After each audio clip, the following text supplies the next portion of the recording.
Chapter 216. In the jungle, after every rain, there would always be new characters that stood out.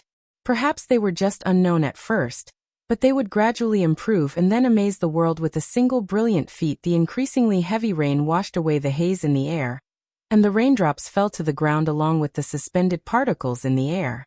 The blurry scenery gradually became clearer. The giant lizards seemed to enjoy the rain today. They stayed outside and let the rain wash over them. On the other side of the forest, Osculo walked at a steady pace. He did not ride a hoverboard or fly a drone. Osculo's strength lay in his perception, which surpassed that of a machine. As long as he wanted to find his prey, he would definitely be able to find it. This was the perception of a top hunter. Osculo liked to solve problems in a primitive way. Gaydar had said that Osculo was a cruel and arrogant person. He would only fiddle with equipment when he was not paying attention. In reality, he trusted himself more. No human or machine could change his mind, even if it was wrong. Therefore, the leaders of many violent groups that were related to Osculo were more or less influenced by his habits. For example, Skeleton King and Kuranyo were like this. In the rain, Osculo did not use any mechanical equipment. He wore the hood on his coat and walked in the rain. He felt that the machine was an irritating thing, always chattering beside him, annoying him to no end. If Scylla knew what Osculo was thinking, he would be amazed at Osculo's understanding of machine language. However, Osculo was not a person who listened to others' opinions. Osculo put away his longsword.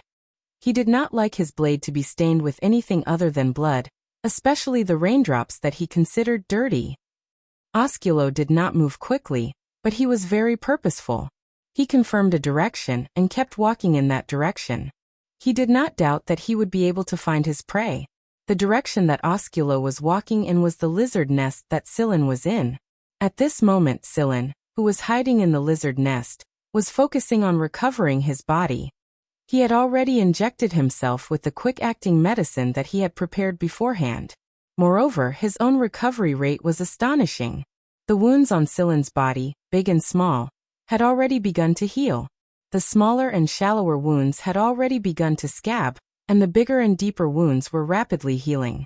The muscles that had been severed seemed to be connected by strands of silk. They closed up and then fused into one, returning to their original state. A few broken meridians also stretched out and connected spontaneously. Blood began to circulate normally again. The shattered bones healed without a sound, as if they were executing a set of procedures. Every step seemed to have been carefully calculated, and every step was perfect, returning to its original position. As for breathing, Genya had once said that people would have a specific breathing pattern in different situations. You could determine a person's physical condition just by looking at their breathing. When the body healed spontaneously, there would be an optimal breathing rhythm. Under this optimal rhythm, the body would be able to recover efficiently with medicine in the shortest time possible. Many people who often experience life and death situations would not pay attention to the rhythm of their breathing when they were recovering. Instead, they would follow their instincts. Experience had made their bodies accustomed to that rhythm. Scylla was one of them. He did not need to deliberately adjust his breathing rhythm. With his eyes closed, Scylla felt the recovery of every part of his body. He also felt every pore and every hair on his body to reflect the condition of his surroundings. His heartbeat. There were many heartbeats, and they did not just belong to Scylla. There were many lizard eggs in the lizard's nest, and heartbeats of varying intensity could be heard coming from the eggs. Scylla's heartbeat was mixed in, and these lizard eggs provided Scylla with the best cover. As for the lizards outside the cave, the medicine that Scylla had shot into their mouths had already seeped into various parts of their bodies. However, the medicine's effects would not be too obvious in a short period of time. As long as the lizards did not have strong emotional fluctuations, the medicine's effects would not immediately show up. Scylla, who was recovering with his eyes closed, suddenly opened his eyes and looked in a direction outside the cave. Not long after, the lizards outside also looked in that direction. They stuck out their forked tongues and stared in that direction with cold eyes. Their animal instincts told them that a troublesome fellow was coming. The rain in the forest came and went quickly. The light shining through the clouds shone in their direction. Tender sprouts had sprouted all the way from the forest to the grassland. It seemed to be full of life. A drop of water slid off a tender leaf and created a series of ripples in the puddle on the ground. A spider-like creature smaller than a sesame seed crawled down from the leaf and dragged a crystalline thread behind it. Shoo shoo shoo. A person slowly walked out of the shadows of the forest. It was Osculos. He did not hide his tracks or the sound of his footsteps. He liked the fear his prey showed when they heard his footsteps. Osculos faced the lizards. These ferocious-looking creatures were at most small prey in his eyes. He could kill them with a simple swing of his blade. Do you think you can escape from my blade by hiding in the holes of these little worms? Osculos chuckled. Although the laughter was very soft and not suppressed, it made people feel as if the sky was filled with blood. The lizard at the outermost edge crawled toward Osculos. As it crawled, it stuck out its tongue and swung its tail, turning the grass on the ground into dust. Osculos did not dodge when he saw the lizard crawling toward him. Instead, he watched the poor prey's movements with interest. The lizard moved faster and faster, its sharp claws splashing mud everywhere. When the lizard opened its mouth to bite Osculos with its sharp teeth, there was a flash of white light from the metal, and the lizard was split in half. Blood splashed out and mixed with the puddles on the ground that had not yet dried up. Scylla closed his eyes again and focused on healing his wounds. He ignored Osculos, who was standing not far from the cave. The hunt had only just begun. The lizards were enraged when they saw their comrade killed. The smell of blood in the air further stimulated their violent instincts. They roared hoarsely and crawled toward Osculos. This time, however, Osculos narrowed his eyes. These lizards were changing rapidly. Their entire bodies were changing as if someone was inflating them. With every step they took, they would swell up. The further they went, the more their cells were stimulated to divide, and the faster they expanded. The rough skin on the surface of their bodies became thicker and thicker, and the thorns on their backs stood up like spears. With every step the lizards took, the ground trembled more and more violently. By the time they reached Osculos, they were almost 10 times their original size. Osculos raised his hand and slashed each of the 5 lizards. This time, however, they were not cut in half like the first lizard. The blood stopped flowing, and the wounds healed. In fact, they had swollen even more in the short time it took for Osculos to attack. Osculos looked around. More than 80% of the lizards had started to swell and become violent. The lizards that did not change were eaten by the mutated lizards. Osculos did not know if the changes in the lizards had anything to do with Scylla, but one thing was for sure. Scylla knew that the lizards would change, which was why he hid here. In truth, the substance Scylla had injected into the lizards' mouths was a substance he had extracted from the giant tree on the plant planet. He had modified it to become the medicine he was using on the lizards right now. The medicine would make the lizards gigantified, but at the same time, the unnatural gigantification would make the lizards lose their sense of self. They would become violent and bloodthirsty, which was why they would kill their own kind that did not change. The mutated lizards charged at Osculos. Facing more than 10 mutated lizards, Osculos was not going to have an easy time. However, this did not mean that Osculos could not cut the lizards in half with one slash. Inside the cave, Scylla did not open his eyes, but he had a gun in his hand and was loading it with bullets. Although Scylla's movements were very quiet, Osculos could hear him clearly from outside. He was especially sensitive to danger. The gun in Scylla's hand was aimed at him, and Osculo himself was feeling a strong sense of danger. This was why he was paying extra attention to Scylla. Scylla abruptly opened his eyes the moment the giant lizards pounced at Osculos. Then he raised his gun and emptied every single bullet in it. The lizard cave was not a straight line. It had a small curve, so Scylla could not see outside from where he was. However, Scylla's bullets followed a strange curve and flew out of the cave, heading straight for where Osculos was. Every bullet grazed the gaps between the lizards. Osculo swung his sword, deflecting all the bullets with a clang. He had an energy shield, but Osculos did not want to use it. He felt that using one would be a sign of weakness. Plus, the barrier would slow him down. Osculo trusted himself more than the barrier. Most people, even Scylla, would not have the time to deal with the incoming lizards after blocking all the bullets. The lizards could crush them with a single stomp. But Osculos could. Almost as soon as he blocked the bullets, the light from his sword flashed. The lizard at the front was cut in half before it could crush Osculos to a pulp. It was no longer 5 meters long, but 100 meters long. Osculos had managed to cut it in half with a single slash. It was not a simple slash. There were too many factors that went into it, such as strong concentration, perfect integration of the mind and the sword, and skillful and precise swordsmanship.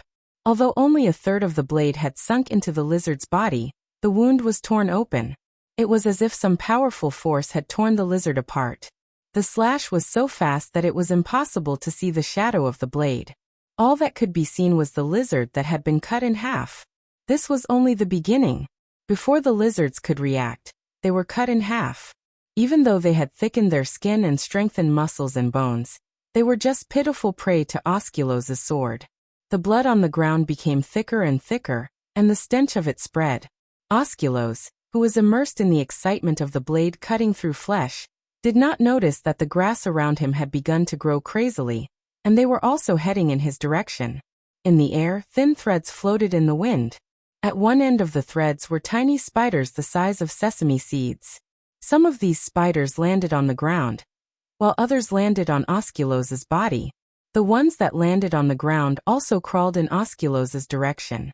The dozen mutated lizards had been cut down in less than a breath's time. The giant lizard on the ground was still twitching, and blood kept flowing out. Osculos was about to go look for Silin after he was done with the giant lizard, but he suddenly stopped and looked around vigilantly. Whoosh whoosh whoosh. Vines curled in from all directions like a beast that had seen a delicious meal. Osculos had seen many strange plants before, and he knew that plants were often scarier than animals, so he cut them down one by one. However, these plants grew too quickly. It seemed that as long as he did not uproot them, they would continue to grow. Osculos slashed at the vines again and again, lifting them up along with the soil. However, unlike the plants he had seen before, these vines didn't stop growing after they left the soil. Even when they were lifted into the air, they didn't stop growing. When they landed on the ground, their roots quickly grew back, and the vines that were chopped off would grow into a few more plants after they landed on the ground. One of the vines that had fallen on the lizard that had been cut in half quickly took root in the carcass and grew madly. Osculos swung his sword and cut down the vines that came at him while looking for a chance to kill the kid hiding in the cave. Just then, a sound came from inside the cave. Osculos also sensed that Silin was heading toward the cave. Is that kid trying to sneak up on me? It was not that Osculos looked down on Silin, but he looked down on everyone other than star hunters and heavenly edict warriors. To him, this little bastard was just a young man who had not seen much of the world, and had not been through many life and death situations. Although Osculos looked down on Silin, he still spared some of his attention to observe Silin's movements while chopping down the wildly growing vines. The moment Silin walked out of the cave, Osculos abruptly spun around and swung his blade at Silin. He was incredibly fast, but Silin was prepared for it. He activated the energy shield around his body. However, the shield was broken almost as soon as it was activated. The fact that Osculos's sword was able to break through an energy shield activated by a special energy block without being damaged showed how good the material was. Although the shield was broken, it still slowed down Osculos's movements. Silin used this time to fire another round of fiber needles. When Osculos returned to block the needles, Silin gave him a slash. It did not hit Osculos's vitals, and Silin could not find the right time to do so, so he had to settle for the next best thing. Osculos's arm was cut, but Silin's waist was also injured. The old wound had not yet healed, and now there was a new one. The wound on Silin's waist did not slow him down in the slightest. He swiftly ran away from that place. After blocking the needles, Osculos turned around and cut down the vines that were chasing him. Then he ran after Silin in a flash. Just as Osculos's sword was about to reach Silin's back, Osculos suddenly felt dizzy. After all, he was an experienced fighter. He quickly noticed that something was wrong with his body, as well as the things that had burrowed into his body. He had always thought that they were just spiders in the forest. He did not expect them to be parasites, and parasites that secrete poisonous substances at that. Osculos stopped attacking Scylla first. He knew all too well how powerful these little things were, so he began to mobilize his muscles, and even his internal organs. The sudden tightening of his muscles crushed the parasites to death. Scylla, who had not gotten far, was shocked to see this. Until now, Scylla had only seen Osculos do something like this. Other people could not even stop the parasites from moving, much less kill them. He might be able to kill the parasites, but could he resist the poisonous substances that the parasites secrete? The parasites were not living creatures. They preferred dead bodies. Therefore, when they chose a suitable host, they would kill the living host, and then absorb the substances needed for their growth at this stage from the dead host. This substance would only be produced when the host was in the process of decay.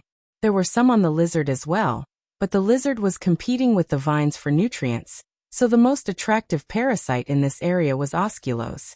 Compared to viruses, the parasites had independent thought processes. These parasites were one of the parasites that Bart had given to Scylla. Scylla had modified the parasites' genes a little to create them. The parasites secreted venom that could quickly lower the host's blood pressure and prevent the blood from clotting. Normal hosts, even those with rank A genotypes, would pass out before they could even struggle. After that, the hosts would bleed for hours until they died. Ordinary wounds wouldn't be like this. Ordinary wounds would stop bleeding very quickly. Osculos could clearly feel that his spirit was not as focused as before. The wound that Scylla had left on his body had not healed immediately, and it was still bleeding. The vines around him pounced on him again. Scylla did not dare to run too far away. If he ran out of this area, he would have nothing to rely on. The other areas did not have this many vines, nor did they have such a good environment for them to grow. Osculos could not wait for Scylla to leave this place, so Scylla would not let him do as he wished. He jumped between the vines, using the dead lizards and the vines as cover. Whenever he found an opportunity, he would shoot his fiber needles at Osculos and cause him trouble. Osculos was confused. Why did the vines not go after Scylla instead of him? There was no way he would believe that this had nothing to do with Scylla. Scylla admired Osculos's physique for being able to withstand the parasite's venom for so long. Osculos blocked the fiber needles that Scylla shot at him, but as the venom seeped into his body and more parasites floated over, he was under a lot of pressure. Unfortunately, Scylla was very slippery. He almost got hit a few times, but the kid still managed to slip past him. As for why the vines kept chasing after Osculos, the answer was something that Osculos would never have guessed. The fiber needles were not merely corrosive, as Osculos had thought. They were coated with some kind of drug that could excite both the vines and the parasites. Just like how Yudo's blood had made the vines go crazy, the vines were now looking at Osculos like he was blood. Even the blood of the lizards did not excite them as much as they did. These drugs had drained a lot of Scylla's energy and brain cells. Scylla had experimented with them before, and even Scylla's special body could not block the venom immediately. It would take him some time to expel the venom, which was why he was confident that he could use the parasites to deal with Osculos. Only when he was prepared would he have the confidence and the opportunity. Osculos kept using his knife to block the fiber needles, so the smell naturally lingered on the knife. As long as the knife was not corroded, the smell would not dissipate. Osculos did not like to use guns, because he could not use the same bullet to kill every trophy. Osculos liked his knife very much. He used it to harvest every trophy, letting the blood of each trophy drip across the blade. It was as if the life of the trophy had flowed from the blade to the tip of the knife, and then dropped to the ground. That was why Osculos was not going to put down his sword easily, nor was he going to wash it. He did not expect the vines and parasites to do something like this. The reason for all of this was because of his knife. He had to focus on 3 things at the same time. He had to avoid the vines, prevent the parasites from entering his brain and organs, and stop Scylla from jumping around. Osculos was not a person who liked to avoid things, so when he first encountered the vines, his first choice was to slash at them. Now, however, he was forced to avoid them. It had been a long time since Osculos had been this angry. He was now surrounded by a thick, murderous aura. A normal person would have retreated a long time ago, but 2 of the 3 creatures that Osculos was facing were not human. The only human he was facing was an anomaly. Right now Silen's goal was to stall for time. Osculos was very stubborn when it came to his prey, and he was still angry. He looked like he would not stop until he killed Silen. I'm not afraid of your anger, but I'm afraid you won't be angry. A person's thought process would be affected by anger. Still, Silen had to admit that Osculos's attack power was incredible when he was enraged. The giant lizard's carcass had been destroyed in a single hit, but Silen was lucky that he had dodged the attack in time. The only reason he hadn't turned into mincemeat was because they were blocking his path. That should be enough. While Silen was dodging the vines, he took out a gun from his ring. It looked the same as the one he had used before, but the bullets were different. Osculos was regretting his decision. When did the parasites enter his body? That's right, back then when the kid was hiding in the lizard cave and fiddling with the bullets, he deliberately released the sound for him to hear, so that he would be vigilant and pay more attention to the bullets, instead of the parasites that were drifting over. The parasites' toxins were too strong. Osculos's body could not withstand it, and the toxins were getting deeper and deeper. If this continued, he would die. If he could not finish off the kid in 2 minutes, Osculos would have to leave for now and go after Silen after the toxins were removed. But Osculos did not want to give up. He was a star hunter, but he was forced to this extent by a nobody. If the military saw him like this, they would laugh at him. While Osculos was thinking, Silen hid among the vines and fired at him again.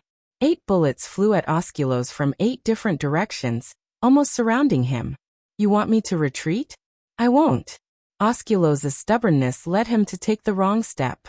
Silen had never fired 8 bullets in a row before, but Osculos did not think too much about it. He did not think about the difference between these 8 bullets and the ones before. He swung his sword and blocked all 8 bullets. However, when the knife came into contact with the bullets exploded. Even though the scale of the explosion was not that big, and it was only 5 meters away from Osculos, the shockwave from the explosion still affected Osculos quite a bit. Wounds appeared on his body from the explosions, and blood flowed out of them. Due to the parasite toxin's ability to dilate blood vessels and inhibit blood clotting, a lot of blood flowed out of the wounds even though they weren't that big. Osculos' blood had stimulated the vines, and they swarmed toward Lucian. Osculos was a human, not a steel beast. He knew where his limit was, and the new wounds allowed the poison to spread even further. Osculos had to spend time recuperating and expelling the poison from his body. The blood he had lost had also caused him to lose a lot of oxygen, and his movements were a lot slower than they had been before. Osculos cut down the vines that pounced at him with his sword. He stood there and looked at Silen, who was jumping between the vines and the lizard's carcass. It felt like he was standing in an even colder place. Silen saw the look in Osculos's eyes. He knew that Osculos was going to leave for now, but Silen did not let his guard down. He kept changing his position so that Osculos would not have a chance. The details were the deciding factor. Against someone like Osculos, Silen could not afford to be careless for even a second. Osculos's hovercraft flew over, and Osculos turned around and jumped. Osculos did not like to retreat, so even if he wanted to leave, he only turned around and jumped with his back to Silen.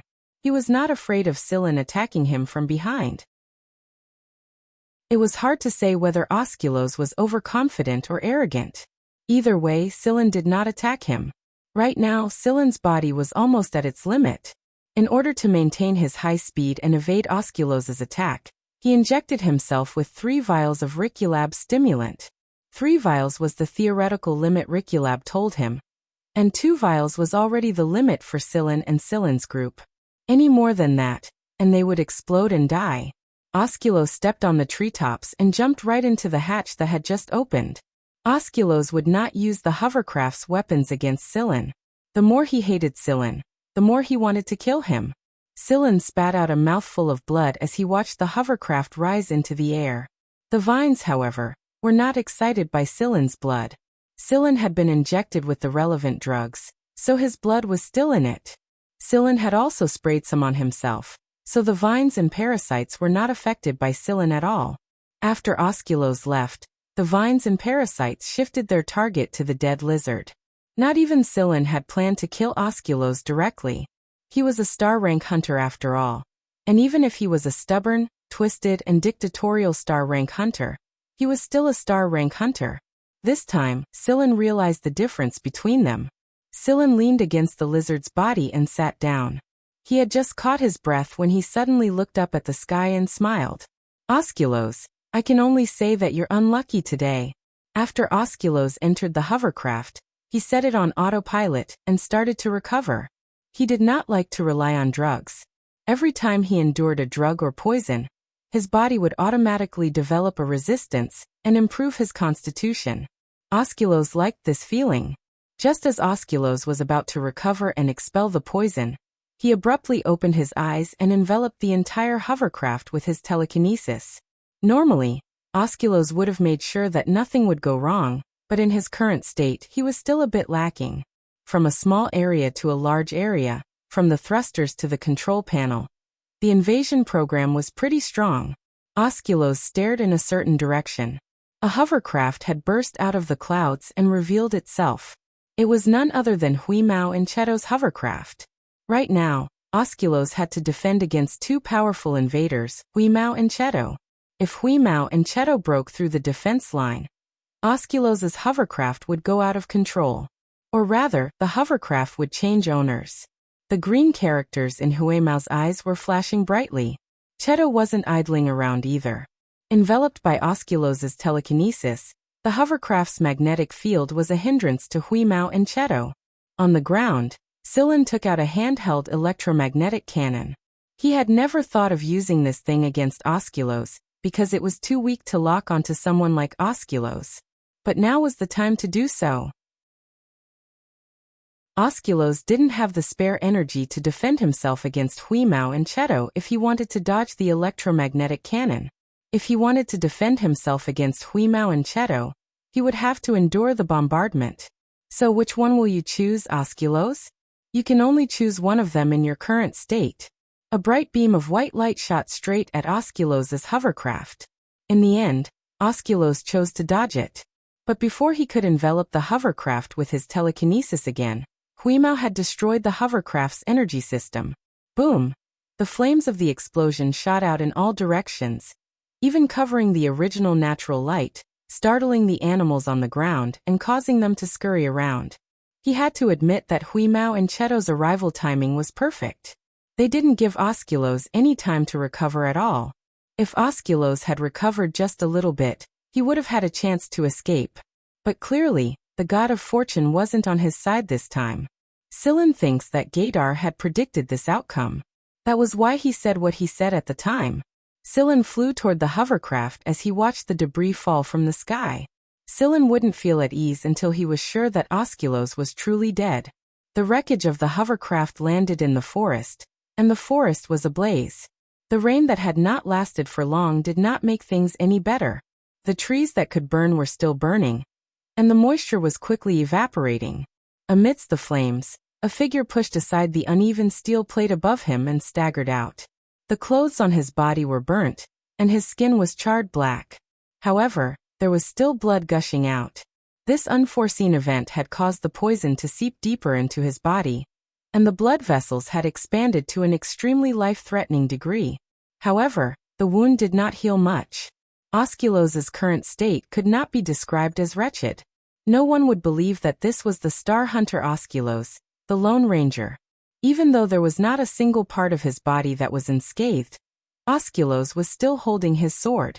The blade was still gleaming coldly, and it had not changed in the slightest because of the sudden change.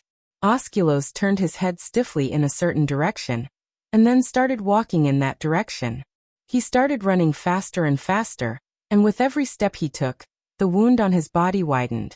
Logically speaking, what he needed to do right now was find a quiet place to recuperate.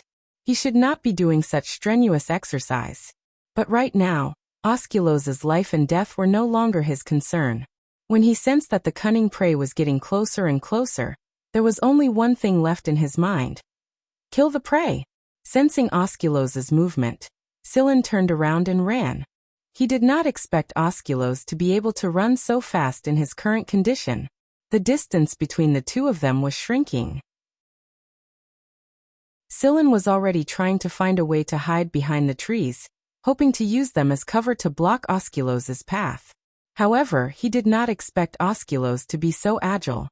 It was like the shadow of a black ghost. Only the bloodstains on the ground indicated that such a person had passed through here. Right now, Osculos was like a soul reaper from hell. His aura was terrifying to the extreme. Osculos was getting closer and closer. Scylla could already feel the hairs on his body trembling. I can't escape. If I can't escape, then, when Osculos' blade came slashing at him, Scylla turned around abruptly and ran into Osculos. He swung his wrist blade even faster. Splat. The sounds overlapped, and it was impossible to tell whose flesh they came from. On Scylla's shoulder, there was a 10-centimeter-long wound that extended from his left shoulder to his chest. Scylla's wrist blade was still stuck to Osculos' neck. Drip, drip, blood dripped down in large droplets. Both Scylla's and Osculos'. Scylla had wanted to cut off Osculos' head, but he was surprised that he could not. He had only managed to cut a small wound, and the blade was still stuck there. Fortunately, the artery had been severed. The flow of blood wasn't as intense as a normal person's anymore. Osculos' blood pressure was so low that he was close to death's door, but he still had the strength to chase after Scylla and stab him. A giant claw had penetrated Osculos' heart, and there were two hands on the blade. One belonged to Scylla, and the other belonged to Cheto. Without Cheto's hand, the blade would have cut Scylla in half already. If Huemao's claw hadn't penetrated Osculos' heart, he could have delivered another blow. It was a close shave, and every factor was critical. Splat! Huemao crushed Osculos' head with a single swipe. The headless Osculos was standing tall despite being stabbed in the heart. The blade in his hand trembled a little, but it didn't loosen its grip. It looked like he was going to stab Scylla again. Osculos was a legend. He didn't rely on any force or organization, and he had fought his way to the top all by himself. More than half of the violent groups and underground organizations in the League of Stars had Osculos' shadow behind them. Or rather, Osculos was the one who created them and allowed them to usurp power from the older generation and become a special underground force in the League of Stars. However, Osculos had never stopped for a single person. He was a stubborn loner who brought blood and took it with him. A man like him was destined to die a tragic death in this era. Even if he didn't fall into Scylla's hands today, he would one day fall into the hands of the military or the cunning politicians. Osculos' existence was to keep the leaders of the underground forces in check. They weren't afraid of the military or the 4 great hunter regiments. They were only afraid of one person, and that was Osculos. Once Osculos was gone, the entire underground force would descend into chaos. What would happen to the League of Stars then? Scylla collapsed to the ground. Even though Osculos' final attack hadn't been complete, it had still dealt a heavy blow to Scylla. If it was someone else who suffered such a wound, they would probably have died. Huemao kicked the headless Osculos aside and transformed back into his metallic form. Then he ran up to Scylla and circled him. "Are you all right, Scylla? Are you going to die? Do you need some blood? Do you need—" Cheto sprayed some medicine on Scylla's wound and stopped the bleeding first. "All right, don't touch me for now. I'll recover on my own." After that, Scylla closed his eyes and fell into a deep sleep. Huemao crouched down and looked at Scylla. Then, he moved closer to Scylla and pricked up his ears to listen to Scylla's heartbeat and breathing. Then his ears drooped. Things didn't look good. We suddenly remembered something and ran back to Osculos' side. Then, it turned around and ran back to where Osculos was. Osculos was still gripping his sword tightly in the same position as before. There was the sound of flesh being torn apart, followed by a burst of energy. Then there was a loud bang, followed by Huemao's angry voice. "Meow meow. What kind of sword is that?" Chapter 217. Cheto was analyzing Osculos' tissue sample he snatched from Huemao's mouth when he heard Huemao's cry. There was a cat tooth lying next to him, and Huemao was running circles around it. Osculos had turned to ash, but the blade he left behind was still intact. Huimao clenched his teeth, but a moment of carelessness caused his own tooth to fall out. A blade that could break a cat's tooth had to be extraordinary. It had to be a very special blade. Cheto analyzed the blade for a moment, but he couldn't find a key element in it that wasn't recorded in his database. Cheto's body was made of a very special material, but this blade had almost severed his entire hand. Of course, he could reattach his hand very quickly even if it was severed. Let's keep this blade until Silin wakes up. Cheto put the blade aside and continued analyzing Osculos's DNA. Osculos's genes were a lot better than a rank A, and several times stronger than an A+ constitution. His genes were a little similar to Silin's, but his DNA helix was different from other people's, and he didn't have a lot of silencing genes. Cheto analyzed Osculos's DNA sample before looking at Silin again. Right now, Silin's wounds were starting to heal. Maybe it was because of the severity of his injuries and the stimulant, but the healing speed was very slow. At the very least, his vital signs were stable. There was a starship parked not far away from Vanguard's assigned area. 2 people were sitting at a table in a room inside the starship. One of them looked relatively young, and he was playing with a yo-yo. He was watching the person opposite him flip the cards open and rearrange them. He didn't understand what they were doing, but it was interesting. Suddenly, the person opposite him put away all the cards on the table with a wave of his hand.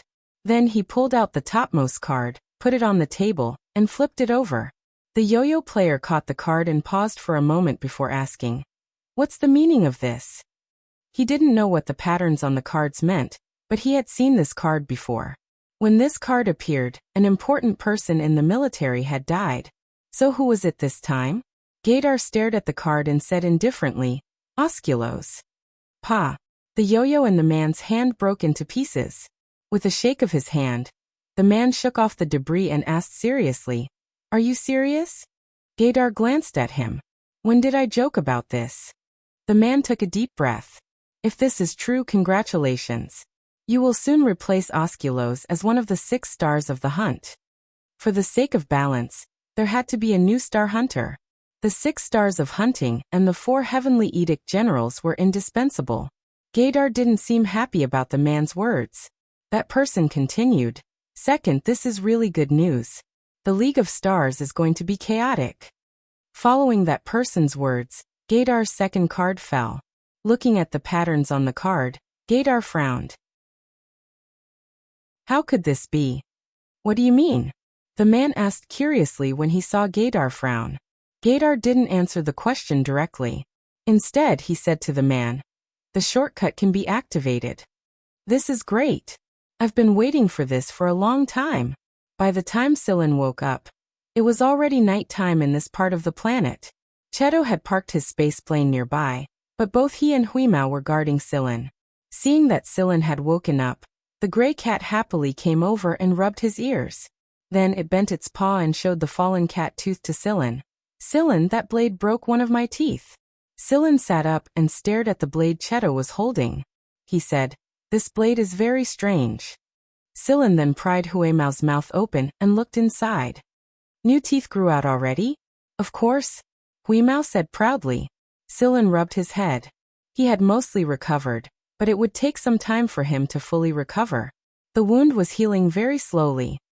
"Thank goodness you came in time, or you would have had to pay your respects to me in the future." The mention of this excited Huimao. He told Silin about how he sensed Silin's danger, how he used his extraordinary senses to determine the direction, and what happened at the base. Silin scratched Huimao's chin and asked, "How's the base doing?" "It's fine. The starship left not long after," Cheto answered. "Didn't you say there was a rescue team? Why haven't they shown up yet?" Silin looked at the time. It had been 2 days since he fell unconscious. Cheto's eyes flashed. "I only told them that you're fine. But I didn't tell them your exact coordinates. No wonder the rescue team didn't see a single person." "That's fine too. Saves people the trouble of knowing what happened here." Silin rose to his feet and put the blade back into his ring. Then he looked around. It was night time, but Silin could see his surroundings clearly thanks to the faint light of the spaceplane. "You destroyed Osculos's body. Did you not see the star map fragment?" Silin asked. Huimao opened his mouth and stuck out his tongue. There was a ring on it, but it was gray and dull. It looked very ordinary. A subspace container? It didn't collapse even after you tossed it around like that? Sillin picked up the ring and flicked its ears. Am I that stupid? Huimao raised his chin proudly. Sillin curled his lips inwardly. Who knows? He took out the star map from inside the ring and left the other items untouched. Then he tossed it back to the gray cat. Keep this ring for yourself and store your fish biscuits. However, don't touch the memory cards and materials inside, or trouble will come looking for you. If the military found out that they were the ones who killed Osculos, they'd definitely be on the lookout for it. Huimao's eyes narrowed into slits. All right. Come on, let's return to the base. Cheto, give us a hand. Cheto helped Sillin up the spaceplane. Sillin was still staggering a little. Huimao walked at the front with his tail wagging. But before they boarded the spaceplane, Sillin, Cheto, and Cheto looked up at the same time. Who's here? Huimao looked up and flicked his ears. Whoever it is, it's not from the 6th Division, Sillin said. Cheto's eyes flashed. There's an external signal requesting communication. Connect. Gaidar's voice entered their ears as soon as the call connected. How do you feel? Gaidar asked with a smile. Sillin stared at Gaidar's image and let out a sigh. As a hunter, you should never give your prey too much time to prepare.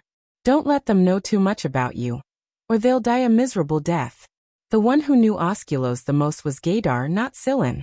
If Gaidar hadn't told Sillin so many of Osculos's habits, Sillin wouldn't have been able to escape from Gaidar's blade, much less kill Osculos. The call ended after that.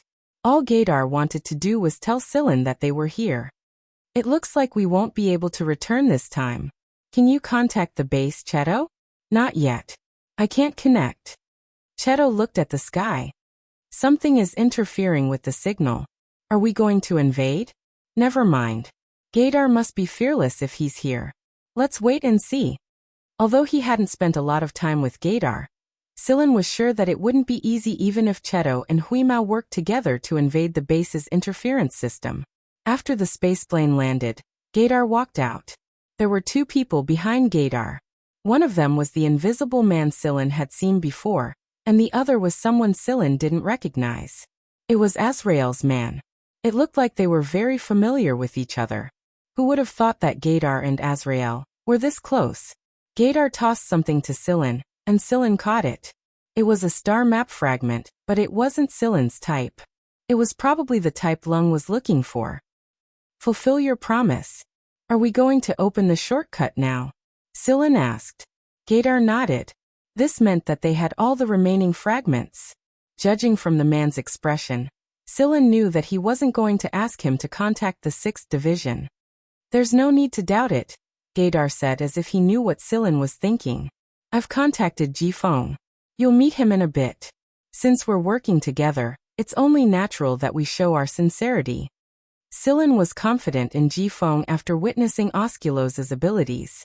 He was a little more confident with a star-rank hunter backing him up. Can I contact the commander? Sillin asked. No, but I can tell him what you want to say. All right then. Tell the commander to bring Sigma over, Shuemoyan said. Sigma? I don't know who you're talking about, but I'll grant your request. Gaidar shot a glance at the man playing with a yo-yo next to him.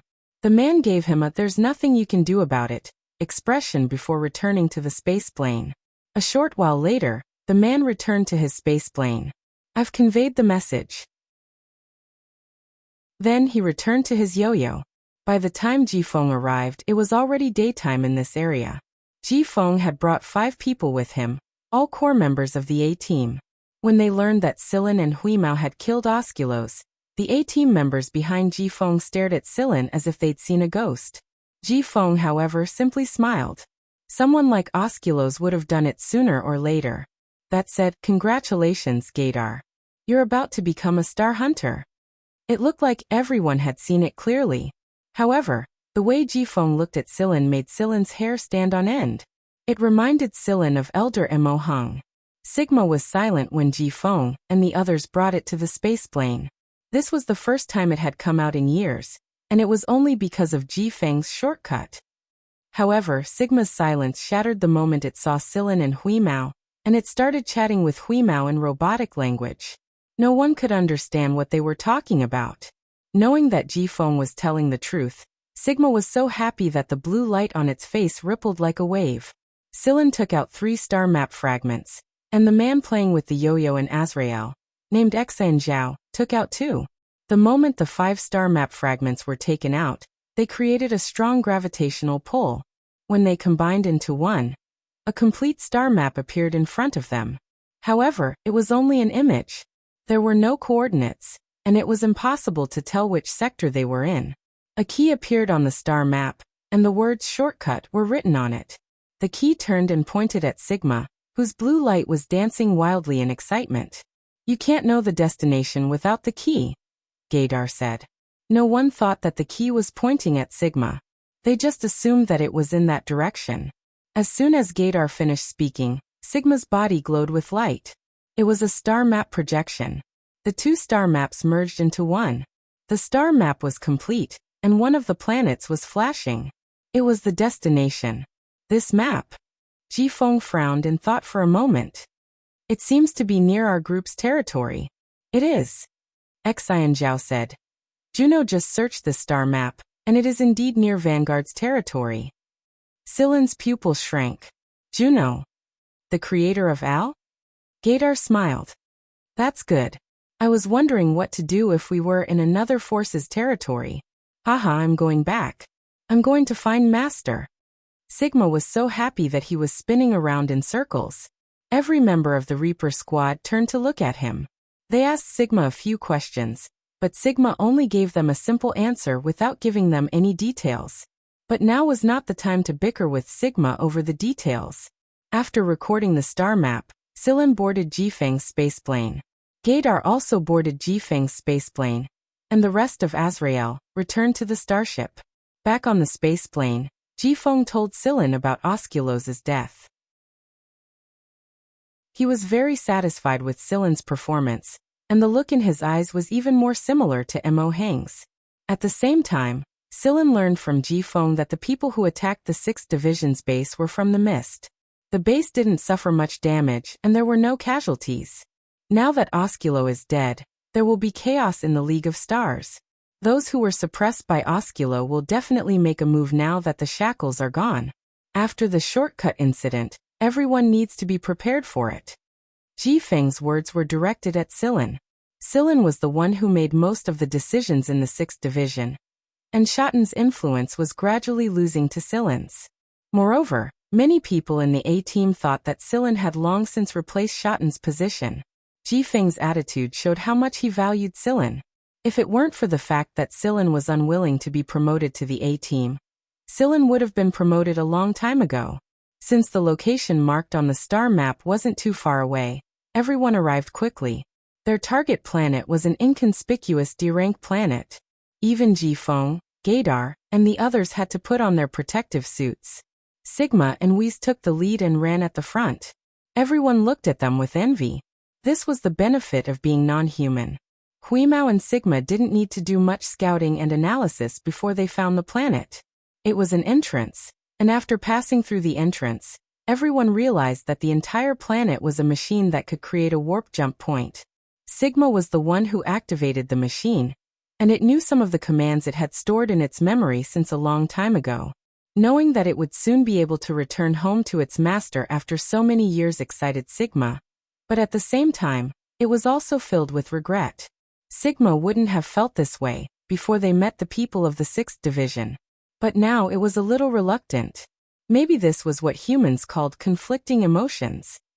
While Sigma was busy, Jifeng, Gaydar, and Azrael asked about the shortcut. They all had the same plan: to verify the warp jump point and make sure it was safe before arranging for people to enter. They had to be prepared. Are you sure this warp jump point works both ways? Jifeng asked Sigma. Sigma didn't answer him even though he was busy. Of course. How else would I have come here in the first place? Jifeng had already told everyone that Sigma didn't belong to the League of Stars, but he had a feeling that something wasn't right. It wasn't the warp jump point, but he had a feeling that things weren't going to go as he imagined. Jifeng shot Gaydar a glance. He knew a little about Gaydar's capabilities, but Gaydar was just looking down at the ground. No one knew what he was thinking. Sillin was with Huimao and Cheto not far away. They weren't needed anymore. From a certain perspective, if Sillin didn't have the star map fragment, if Jifeng and Jiedao weren't protecting him, the Grim Reaper wouldn't have allowed him to stay in this place. In fact, they would have robbed him of the star map fragment a long time ago. Can this shortcut really take us to a place outside of the League of Stars star system, Sillin? Huimao asked. I think so. Sillin hadn't seen it before, so he couldn't be sure. Huimao licked his lips. I hope that the other side of the shortcut is a world with a lot of food and less crazy scientists. Sillin scratched Huimao's chin and didn't say anything. Every system had its own way of existence, and the complexity of every system was not the same. For example, in the Star Alliance, some places were peaceful and beautiful, some places were constantly in chaos, some places were prosperous, and some places were in dire straits. None of those things could be said for sure. But Sillin was more curious about the place where Sigma was made.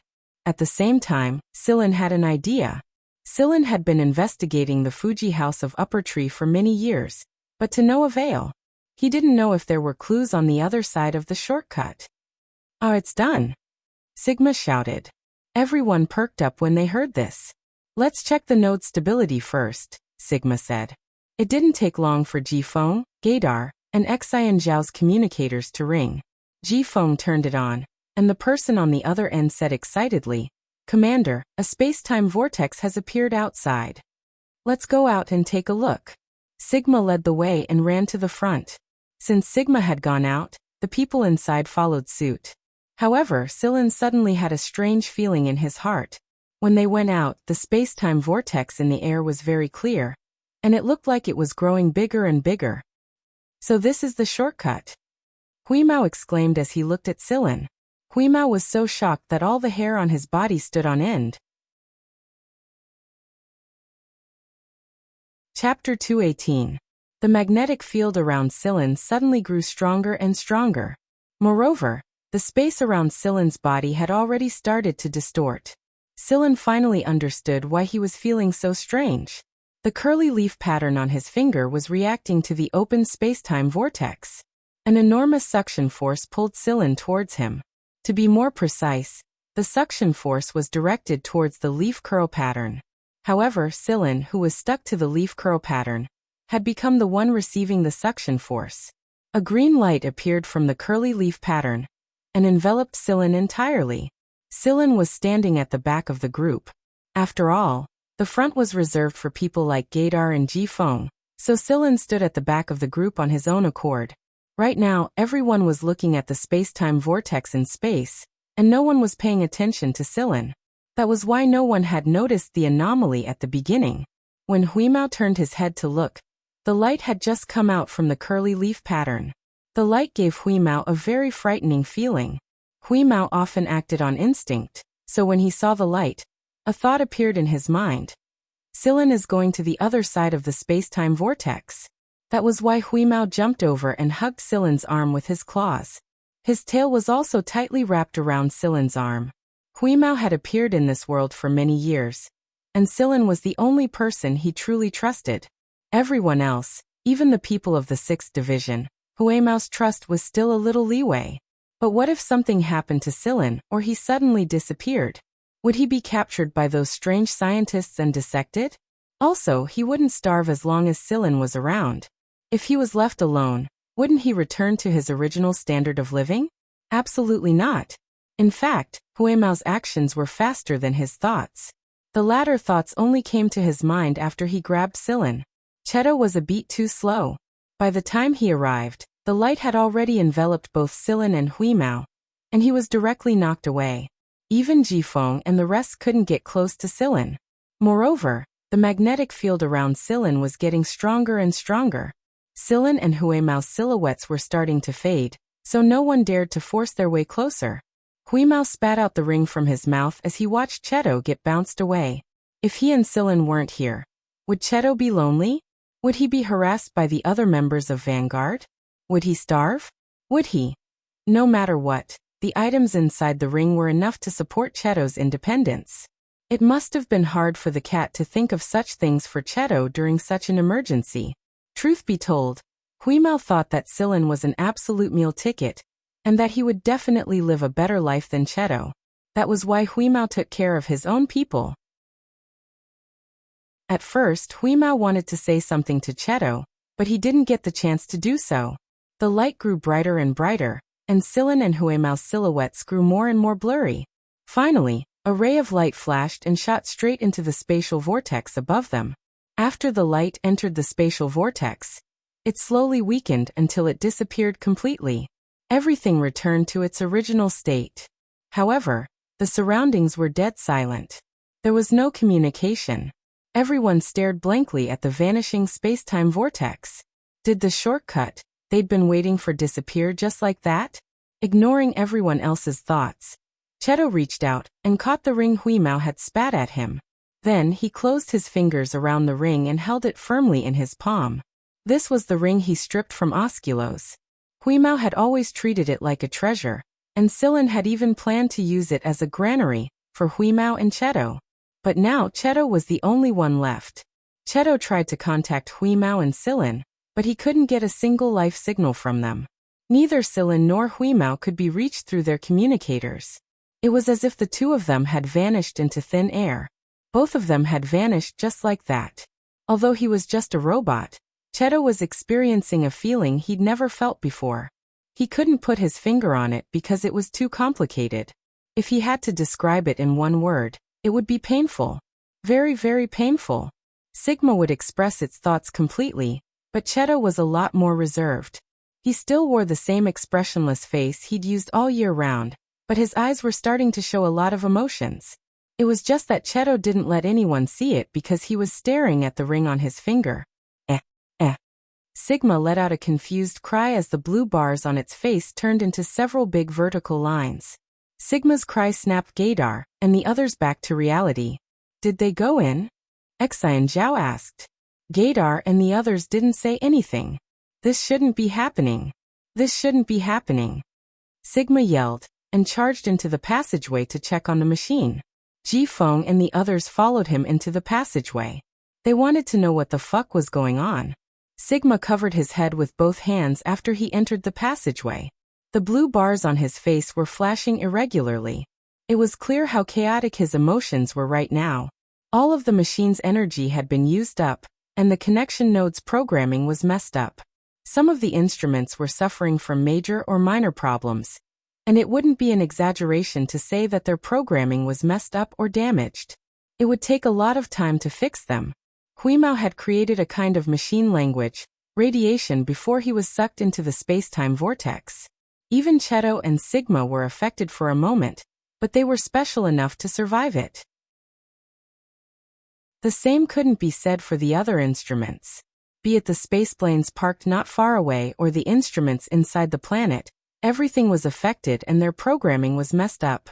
Even Death's starship, which had retreated relatively far away because of the space-time vortex, was affected and lost control for a while. Sigma sobbed as he stared at the instruments. Then he looked at Cheto and asked, "What do we do? We can't use the shortcut for now. How long will it take before we can use the shortcut again?" Cheto asked. Ji Feng and the others were also listening attentively. "Probably 3 to 5 years. I can't say for sure, but..."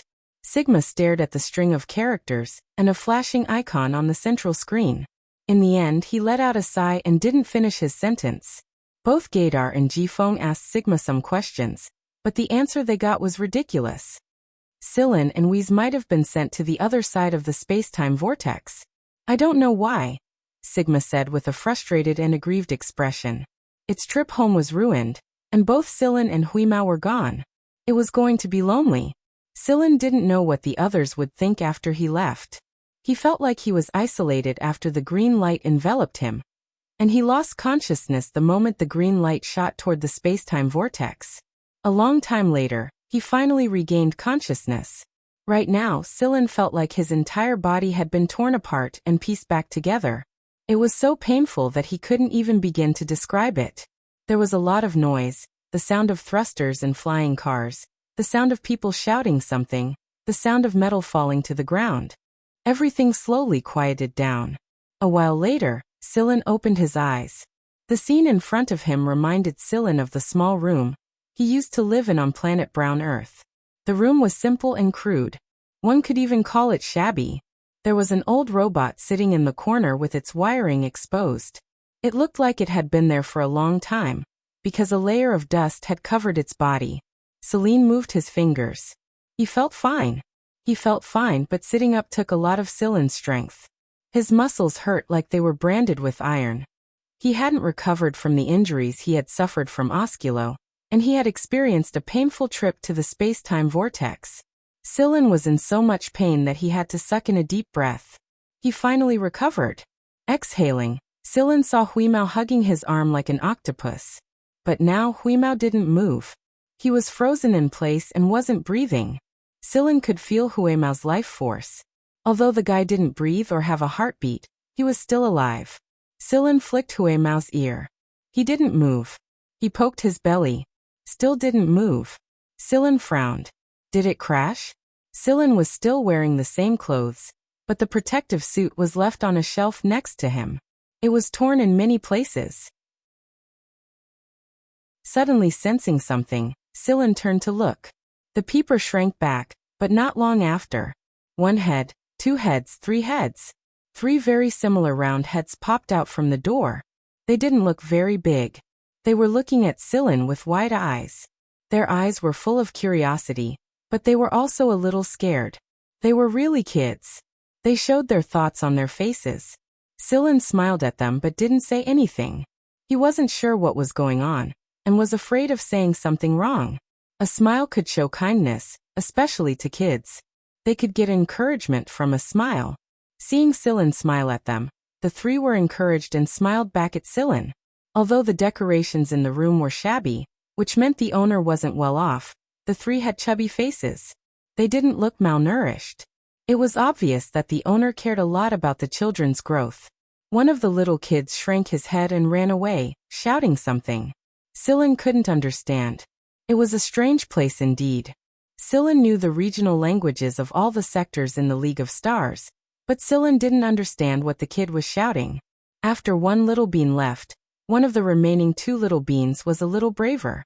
He slowly walked over, crouched beside the bed and looked at Celine. He said something, but Celine couldn't understand him. The kid said something again. Sillin made a puzzled expression to show that he didn't understand. But he was a kid after all, so he didn't think about whether Sillin could understand the language. He turned and said something to the kid who was still peeking out from the door. As they were talking, footsteps came from outside the door. It was obviously an adult. An old man was pulled in by the little kid who ran away just now. He walked in with a loving smile on his face. He looked old with a hunched back, but he was in good spirits and could be considered healthy. His hands were rough and full of calluses. When he saw Sillin sitting up, he said something. Sillin looked at the old man in puzzlement, showing that he didn't understand what they were saying. Even the other little kid pounced on the old man, pointing at Sillin and saying something. Old Chong was repairing the machine when his grandson ran over to say that the person they brought back was awake. He was sitting on the bed and smiling at the 3 of them. Old Chong put down the work in his hands and was pulled by his grandson by the finger. Because it was the triplets' birthday, Old Chong promised to take them for a trip outside the planet. A few days ago, he took a trip outside the planet in his broken little spaceplane. But on their planet, they couldn't afford the energy consumption of the spaceplane, not to mention the quality of the spaceplane, and not to mention whether it could perform long-distance navigation and warp-speed flight. It was already good enough for a family like theirs to barely maintain the maintenance costs of an old spaceplane. To solve the problem of energy, Old Chong had saved up for a long time to make this trip. And with the condition of their spaceplane, they couldn't leave the planet at all. They could only fly around symbolically. Fortunately, his grandson had sharp eyes and saw the person floating in space.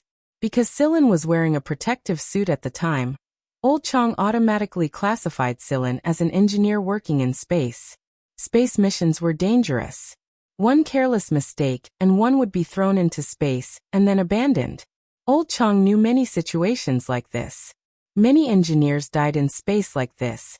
The rich would use maintenance robots, but the poor could only rely on manpower. They couldn't afford that kind of maintenance robot, and they didn't trust the cheap maintenance robots. So, more people who couldn't afford it tended to hire maintenance engineers to complete the work in space. The money they earned was earned with their lives on the line. When Old Chang was young, he also did such things. But now that he was old, he couldn't let go of the little ones at home. He didn't come into contact with such things anymore, and just focused on his current job. Old Chang also saw Huimao wrapped around Silen's arm. Old Chang sighed. It wasn't easy to have such a loyal pet. Unfortunately, when they found this person, Huimao was already stiff. It must have been dead for a long time. If Huimao knew what Old Chang was thinking, he would definitely be furious. Old Chang had never seen the type of protective suit Silen was wearing before. Old Chang guessed that this person might not be from this planet. But Old Chang was someone who had done space maintenance work, after all. He had a good impression of Silen. When he saw Silen's age, he felt even more sorry for him. Such a young man actually took on such a dangerous job. If he hadn't met them or if his protective suit hadn't been torn, he would have been dead. Silen's protective suit was only torn after Old Chang rescued Silen. Otherwise, he wouldn't have been able to save Silen. He wouldn't even have been able to feed him the pills. According to his grandson, this person seemed a little slow, but Old Chang felt that this young man didn't understand what they were saying. After thinking about it, Old Chang switched to a different language. He spoke in the imperial capital's language with a strong accent, which was also the common language of the empire. Can you understand me? Silen really did understand these words. At the same time, Silen was shocked. This was very similar to the language that Genya taught him when he was young. Genya said that it was the language of his hometown, but Silen hadn't found such a language in the League of Stars. He didn't expect to be able to hear it here. Yes, I can understand some of it, Silen said tentatively. Hearing Silen's words, Old Chang's eyes lit up. So you're from the Imperial Capital Star region. Silen scratched his head, looking embarrassed. In fact, he had no idea what the Imperial Capital Star region meant. Seeing that Silen didn't deny it, Old Chang classified Silen as a young man who grew up in the Imperial Capital Star region, but came from a poor family. For some reason, he had to carry out a dangerous job. Usually, only people from the Imperial Capital Star region would have such a standard pronunciation. In other star regions, there were very few people with such a standard pronunciation. This was very difficult to fake. At least, in all these years, Old Chang had never heard of anyone on this planet who could speak such a standard imperial capital language. You're a mechanical engineer, right? You can say that. Old Chang looked at Silen with a pitiful expression. It wasn't easy to make a living in the imperial capital. Since he had come to such a small place, he must have been forced to do so. Sigh, poor child.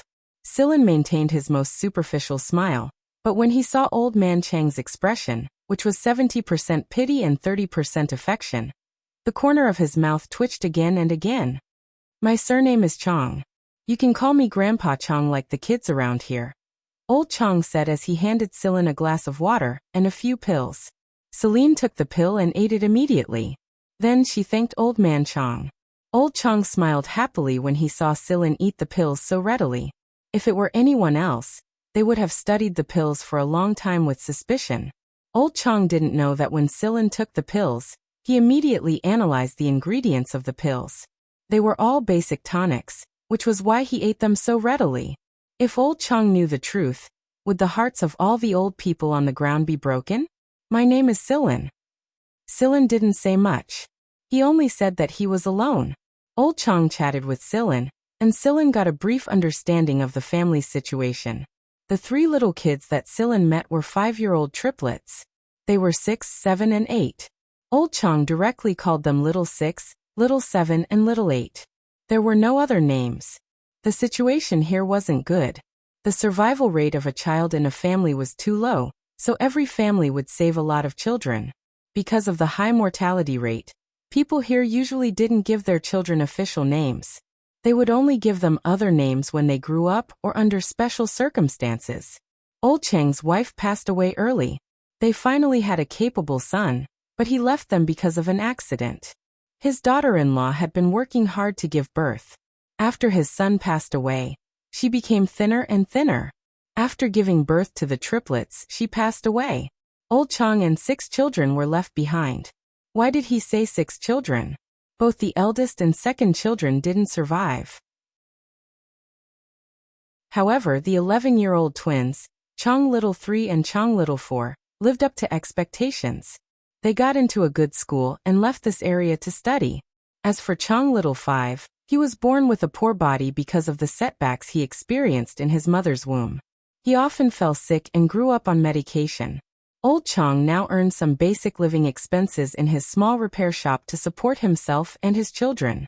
This area of the planet was densely packed with families similar to Old Chang's family. They opened a small repair shop in their own homes to support their families. Chapter 219. Early in the morning, Old Man Chang had already opened his small repair shop. In this area, most people did not have the extra money to buy another shop, so they all converted part of their houses into shops. Some houses had shops on the ground floor and housing above, while others had shops at the front and housing at the back. In short, the shops and housing were basically connected, so this area felt more crowded. There was no pattern to the distribution, and from a high altitude, it looked like the ground was cracked randomly. The surrounding houses were not tall, mostly 2 or 3 stories, and there were fewer 5 or 6 stories. Small worn-out aircraft and flying cars that were as old as Yudo's old car could be seen everywhere. Old Man Chang's house was not big, but it had 3 stories. The first floor was used as a shop, and the second and third floors were residential areas. Perhaps it was because there were too many people back then that there were more rooms. The room that Silin stayed in was only one of the larger ones. It used to be Old Man Chang's room, but in order to take care of his grandchildren, Old Man Chang moved in with his 4 grandchildren. Although the triplets were only 5 years old, they were very sensible. Despite their young age, they helped Old Man Chang a lot. Just like now, after Old Man Chang opened the shop, Chang Xiaolu and Chang Xiaoba helped to deliver parts and clean the machinery. When they saw that Old Man Chang was tired, they would bring him a glass of water. Chang Little 8 was with a girl. She was the child who hid behind the door and did not approach Silin from the start. He was not as open to strangers as his 2 older brothers, but one could tell from the look in the little fellow's eyes that he was actually a clever child. Grandpa, Little 7 went to bother that big brother again. He's not coming to work.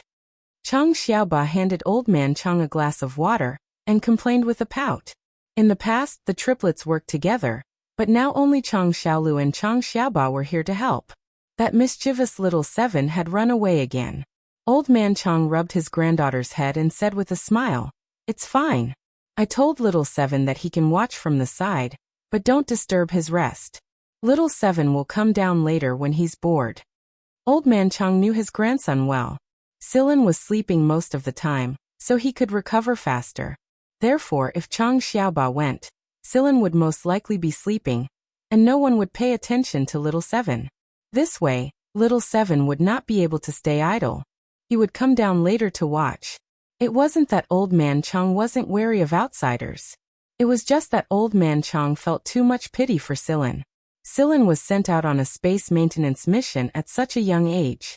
Although his family was poor, Old Man Chang would never allow his grandson or granddaughter to develop in that direction. Thinking of similar experiences when he was young, Old Man Chang could not help but sigh. How Silin. However, Old Man Chang had guessed wrong this time. Old Man Chang of Man Chang had guessed wrong this time. Out of curiosity, Chang Xiaoqi went upstairs to check on her big brother who was eating, sleeping, and taking medicine all by himself. The first thing she saw was a gray cat squatting on the short table next to the bed. Because Old Man Chang couldn't get away from work, he basically prepared food and pills here and put them on the table. When Silin woke up, he could eat them directly. Now Chang Xiaoba saw the cat, who had been judged dead for a long time, squatting on the low table and eating the food prepared for the patient. Chang Xiaoba's mouth was wide open, and he was a little stunned. Noticing the movement on Chang Xiaoba's side, Huimao raised his head and glanced at Chang Xiaoba listlessly. After determining that there was no threat, he continued to bury his head and eat. Originally, Chang Xiaoba wanted to call Grandpa and Little 6 and Little 8 to come and see, but he remembered that Grandpa had said not to make a noise in front of the patient. However, Chang Xiaoba was now very curious and did not want to leave. After all, he was a child, and it was difficult to suppress his curiosity. Chang Xiaoba looked at Hui Mao, and then carefully and slowly moved to the side. Until Chang Xiaoba walked to the side of the low table, Hui Mao did not raise his head, but his ears moved along with Chang Xiaoba's movements. Chang Xiaoba bit his finger, and seeing that Hui Mao did not look at him, he lowered his voice and whispered, "Kitten." Hui Mao's ears flickered, but he still did not raise his head. There were two reasons why Hui Mao ignored Chang Xiaoba. First, it was eating, and was not in the mood to pay attention to this little brat who had almost zero fighting power. Second, it did not understand what this little brat was saying at all. Chang Xiaoba continued to bite his finger, and shouted twice, but seeing that Hui Mao still ignored him, he became bolder, and raised his chubby little hand, which still had a dimple, towards the cat's head, and poked. After poking, he immediately withdrew his hand. This little brat still had this bit of intelligence. Hui Mao finally raised his head and glanced at Chang Xiaoba. His eyes were still in a lazy half-open state, and his mouth was still chewing. He lazily blinked his eyes, lowered his head, and continued to fight with the food. Chang Xiaoba was now full of energy, and after Hui Mao lowered his head, he continued to poke. However, this time he did not poke. Just as he was about to poke the cat's head, Hui Mao raised his front paw and slapped it down, then stepped on it. Hui Mao did not extend his claws. After being in contact with humans for so many years, he still had a basic understanding. After this series of actions, Hui Mao still did not raise his head, and continued to step on Chang Xiaoba's chubby little hand, and continued to bury his head in his food. Chang Xiaoba, who had his chubby little hand stepped on, did not cry, but instead chuckled. It did not hurt. Of course it did not hurt. Hui Mao did not use much force, nor did he extend his claws. Instead, the soft pads of flesh on the sole of his foot made Chang Xiaoba feel very comfortable. Chang Xiaoba's guts grew, and his playful heart grew. He pulled out his chubby little hand, and then immediately covered Hui Mao's sole. Hui Mao finally raised his head again, stuck out his tongue, and licked his lips and looked towards Chang Xiaoba. Right now, the little brat was happily looking at him. He yawned lazily, and habitually prepared to lick his paw, but he realized that the situation was not right, so he pulled his foot out from under Chang Xiaoba's chubby little hand, licked it, wiped his face, and then covered Chang Xiaoba's chubby little hand again. Chang Xiaoba laughed happily, pulled out his hand, and covered Hui Mao's paw again. Hui Mao. So when Silin woke up, he saw these two childish guys playing a paw-folding game. Silin dared to bet that this cat was definitely not fully awake, otherwise it would not be so patient to fold a little bean's palm. Chang Xiaoba, on the other hand, was so happy that he wanted to jump up. Alas, childish kids are much happier. Aware of the situation on Silin's side, Hui Mao's half-opened eyes finally opened, and he withdrew his foot. Then he flicked his tail and gently whipped the little brat, then jumped to Silin's side. He didn't dare to jump directly on Silin's body. Now that Silin was in the recovery period, it was better to avoid it. Silin, you're finally awake. Hui Mao was finally awake now, and he walked over happily.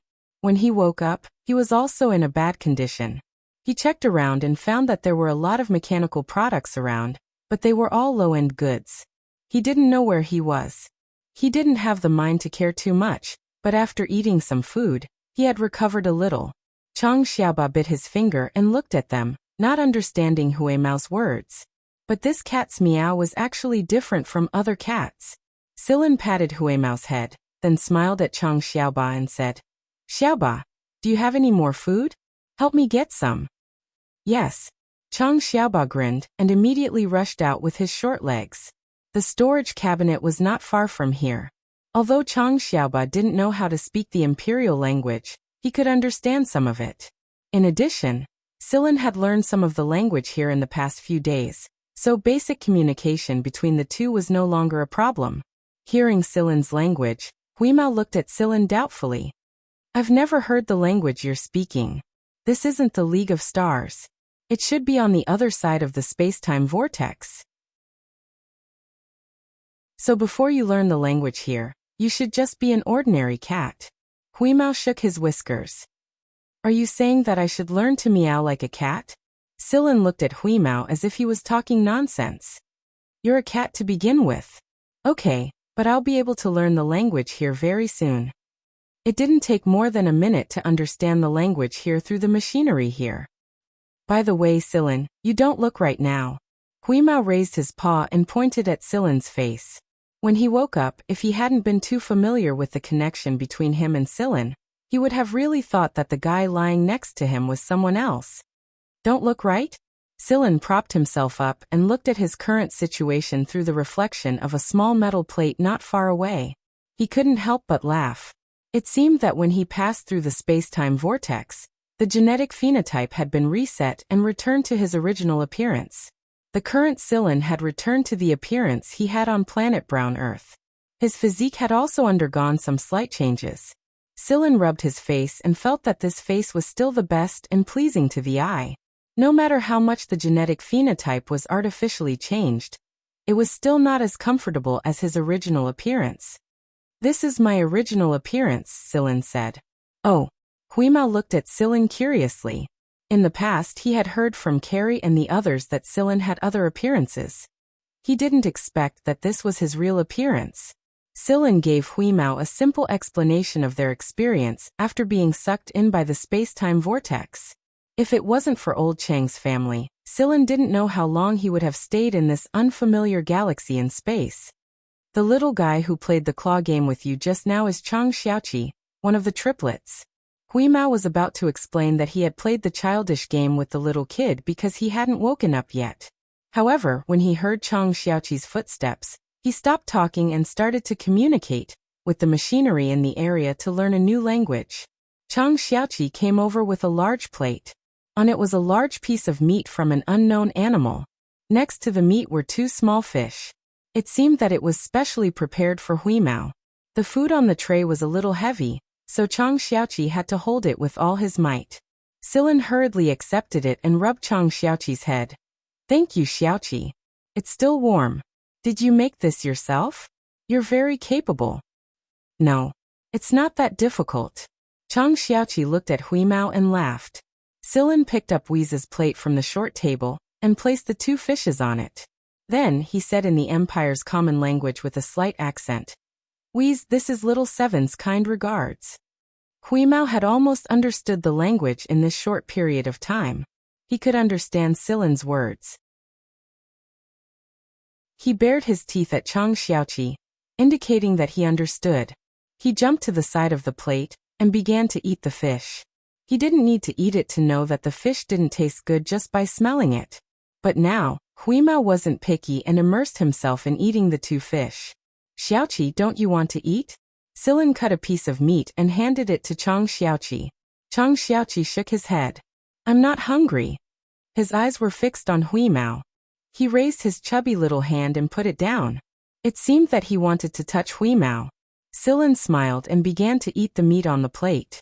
The food on the plate came from compressed capsules. This relatively cheap compressed capsule was commonly used by the people at the bottom of the society. It was convenient and time-saving. One only needed to put the selected capsule into a special machine and press the button. It would only take half a minute. Even though the operation was simple, it was not easy for a 5-year-old child like Chang Xiaoqi to do this alone. The children of the poor matured early. Sillin ate while looking at the curly leaf pattern on his hand. This thing was like a navigation needle that had drawn Sillin to this place. Otherwise, it would be impossible for only Sillin to change at that time. The Gen family was probably in the capital star region that Old Man Chang mentioned. Unlike the League of Stars, this planet belonged to the 23rd star region of the Mist Bodhisattva Empire's 26 star regions. It was just a small, unremarkable planet. In his original star system, genotype determined one's future. But here, it was very difficult to stand out without a good background even if you had great innate qualities. Using the League of Stars as a rank standard, many people became bodyguards for nobles whose genes weren't that good. Then human life was like grass. He looked at the food on the plate. These capsules were relatively cheap, but they were still meat. The poor wouldn't eat them for a long time. Their meager income wasn't enough to support them for a long time. Old Man Chong probably didn't have much in his family either. The compressed capsules Silin was eating were probably enough for Old Man Chong and his family to eat for a day. Old Man Chong loved his grandchildren very much, and it was obvious from the food they ate. Adhering to the principle of suffering everything, but not the children, Old Man Chong had spent a lot of effort on this group of children. The family's savings had not increased much, and a large part of the reason was that this group of half-grown children had eaten. The triplets were chubby, and it was obvious that they hadn't starved much in the past. Chang Xiaoqi watched happily as Hui Mao finished the 2 fish. Hui Mao didn't hesitate to say thank you to Chang Xiaoqi after he was done eating. He spoke in the local dialect perfectly. Chang Xiaoqi's eyes widened as he pointed a chubby finger at Hui Mao. You can talk. Hui Mao licked his paws and wiped his mouth. Why can't I talk? Chang Xiaoqi didn't answer. But when he saw Hui Mao's silly smile, he thought of something and ran downstairs. Grandpa, little 6, little 8, there's a smart cat here. The corner of Silin's mouth twitched. It seemed that in the eyes of these little kids, a handsome guy like him was far inferior to the foodie Hui Mao. When Hui Mao heard the words smart cat, he immediately classified Chang Xiaoqi as someone who had a discerning eye for talent. He squatted there and raised his chin, looking like he was an elite. Old Man Chong, who was repairing the machinery, put down his work, wiped his hands and walked upstairs. Next to him, Chang Xiaolu and Chang Xiaoba, who were helping him, immediately rushed upstairs when they heard Chang Xiaoqi shout. They were surprised to see the cat, which had been thought dead for a long time, squatting on the low table proudly. Old Man Chong in particular, carefully tapped the cat. At first glance, it didn't seem different from other cats, but when he observed it closely, he found that it was very spiritual. Grandpa, Grandpa. Chang Xiaoqi took Old Man Chang's hand and said proudly, the kitten said hello to me. Chang Xiaolu and Chang Xiaoba's eyes lit up. There were people on their street who had pets that they could talk to, but those families treasured them.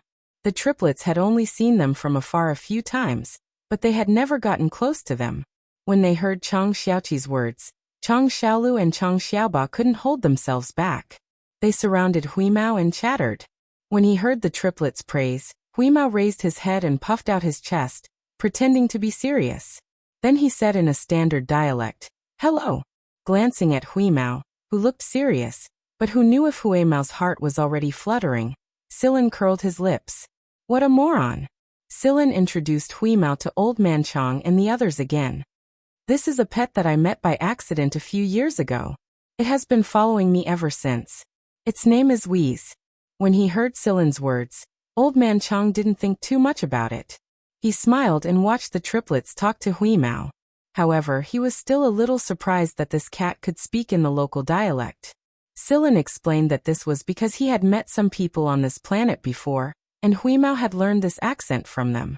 Old Man Chong didn't show any reluctance when Chang Xiaoqi took the initiative to give the best meat compression capsule and 2 fish compression capsules to Silin and Hui Mao. In another 2 days, Silin would be almost recovered. When Old Man Chong asked Silin about his plans, Silin expressed the hope that he could stay here to help Old Man Chong for the time being. After all, Silin was familiar with machinery maintenance, so he didn't need to pay him a salary. He just needed to take care of his meals and accommodation. He couldn't go to the imperial capital for the time being. Right now, Silin hadn't figured out the situation in the Saran Empire. Silin wouldn't act rashly, so he chose to stay here for a while to fully recuperate and adjust his state before taking action. After all, Silin didn't have anyone to rely on here. Old Man Chong was very happy that Silin could stay and help. There were also empty rooms in the house. It was a burden for Old Man Chong to feed an adult and a cat, but with Silin's help, the harvest would be greater. However, Old Man Chong insisted that he would pay Silin a salary. It wasn't good for a young man to have no money. Silin and Hui Mao stayed. The happiest were the triplets, so they could play with the kitten. The triplets cheered, and Old Man Chong smiled at the 3 little guys, his eyes full of love. Silin couldn't help in his current condition, but Hui Mao could. So after lunch, there was a scene in the shop. 3 little kids followed behind a Huimao, moving parts. However, Old Man Chang did save a lot of effort.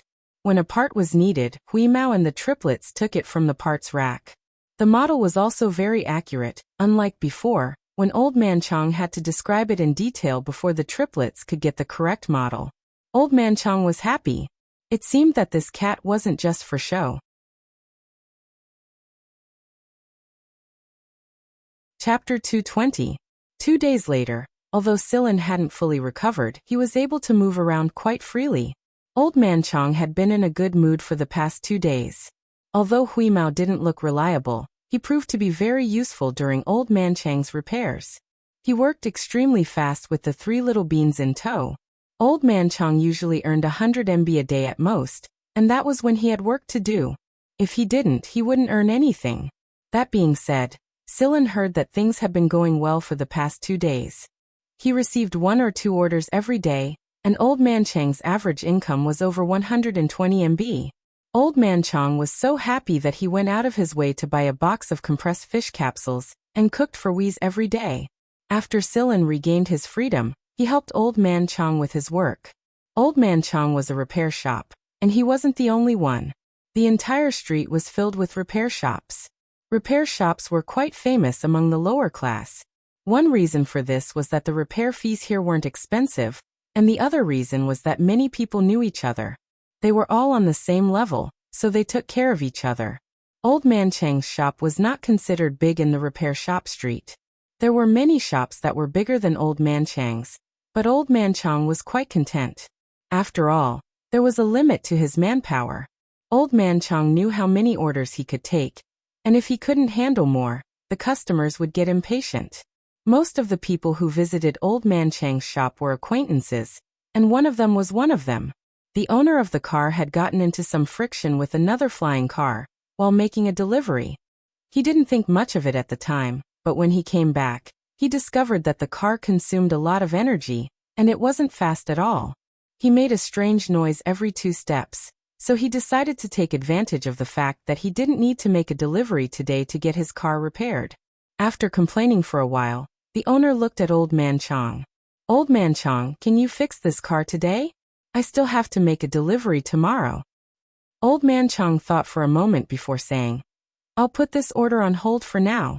Since you need it urgently, I'll fix your car today. It should be ready by tomorrow." "Ha, Old Man Chang, I knew your shop was the best. I still have to go back to work, so contact me when you're done." Usually, there would be a queue in the repair shop, and regular customers would be taken care of. For this car owner, Old Chang's shop was a regular customer with a good price. Hearing Old Chang's words, the owner of the car was quite satisfied and left after saying a few words. When Silin came down, he happened to hear the man saying goodbye. Looking at the flying car parked at the maintenance station, Silin had rarely seen this kind of flying car when he was in the League of Stars. The flying car looked rather old, probably more than 10 years old. It wasn't big, but it had a lot of space inside. There was even a small compartment at the back that was specially used to transport small amounts of goods. You can often see this kind of car on the maintenance street. Old Man Chang put down the machine he was repairing and took a sip of water from his grandson. When he saw Silin coming down, he smiled. "Silin, how do you feel?" "Pretty good."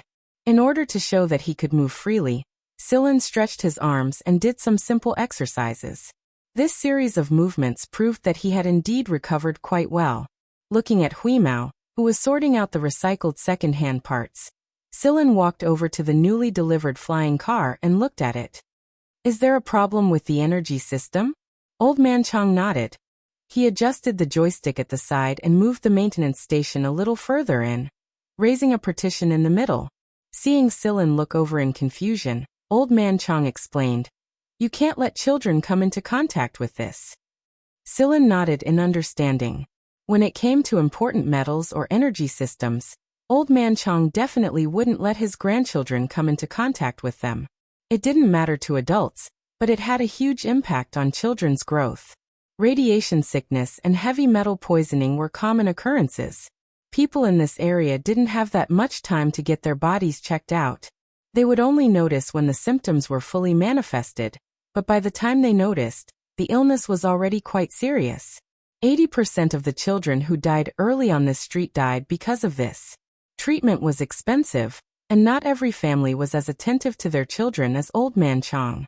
If pregnant women often came into contact with such things, it was likely that they would give birth to children with severe deformities or congenital diseases.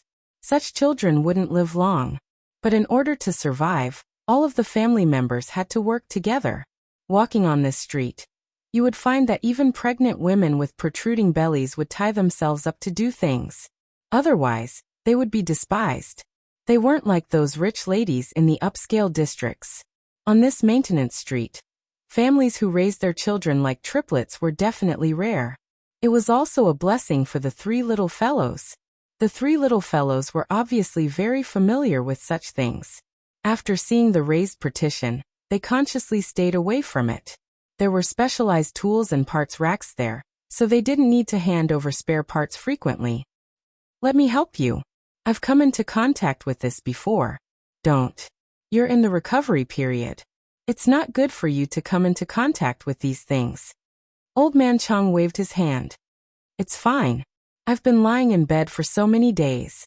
I need to work on my muscles and bones. Seeing Silin's insistence, Old Man Chong pointed to a cabinet. There are gloves and protective tools over there. You can take them with you. Silin walked over and opened the cabinet. There was a full set of protective gear inside, including gloves, outerwear, and shoes. Old Man Chong was already wearing a pair of protective gloves. In other words, other than the 2 pairs of gloves, the rest were all single pieces. This wasn't surprising. Protective gear for maintenance purposes wasn't cheap. Silin only wore a pair of gloves. He didn't wear outerwear or shoes, but he gave them to Old Man Chong. You kid. It's fine. I'm used to it. I'm immune to it. Silin expressed that it didn't matter if he didn't wear it. He walked to the maintenance platform and began to examine the flying car. Old Man Chong quickly discovered the problem with the flying car.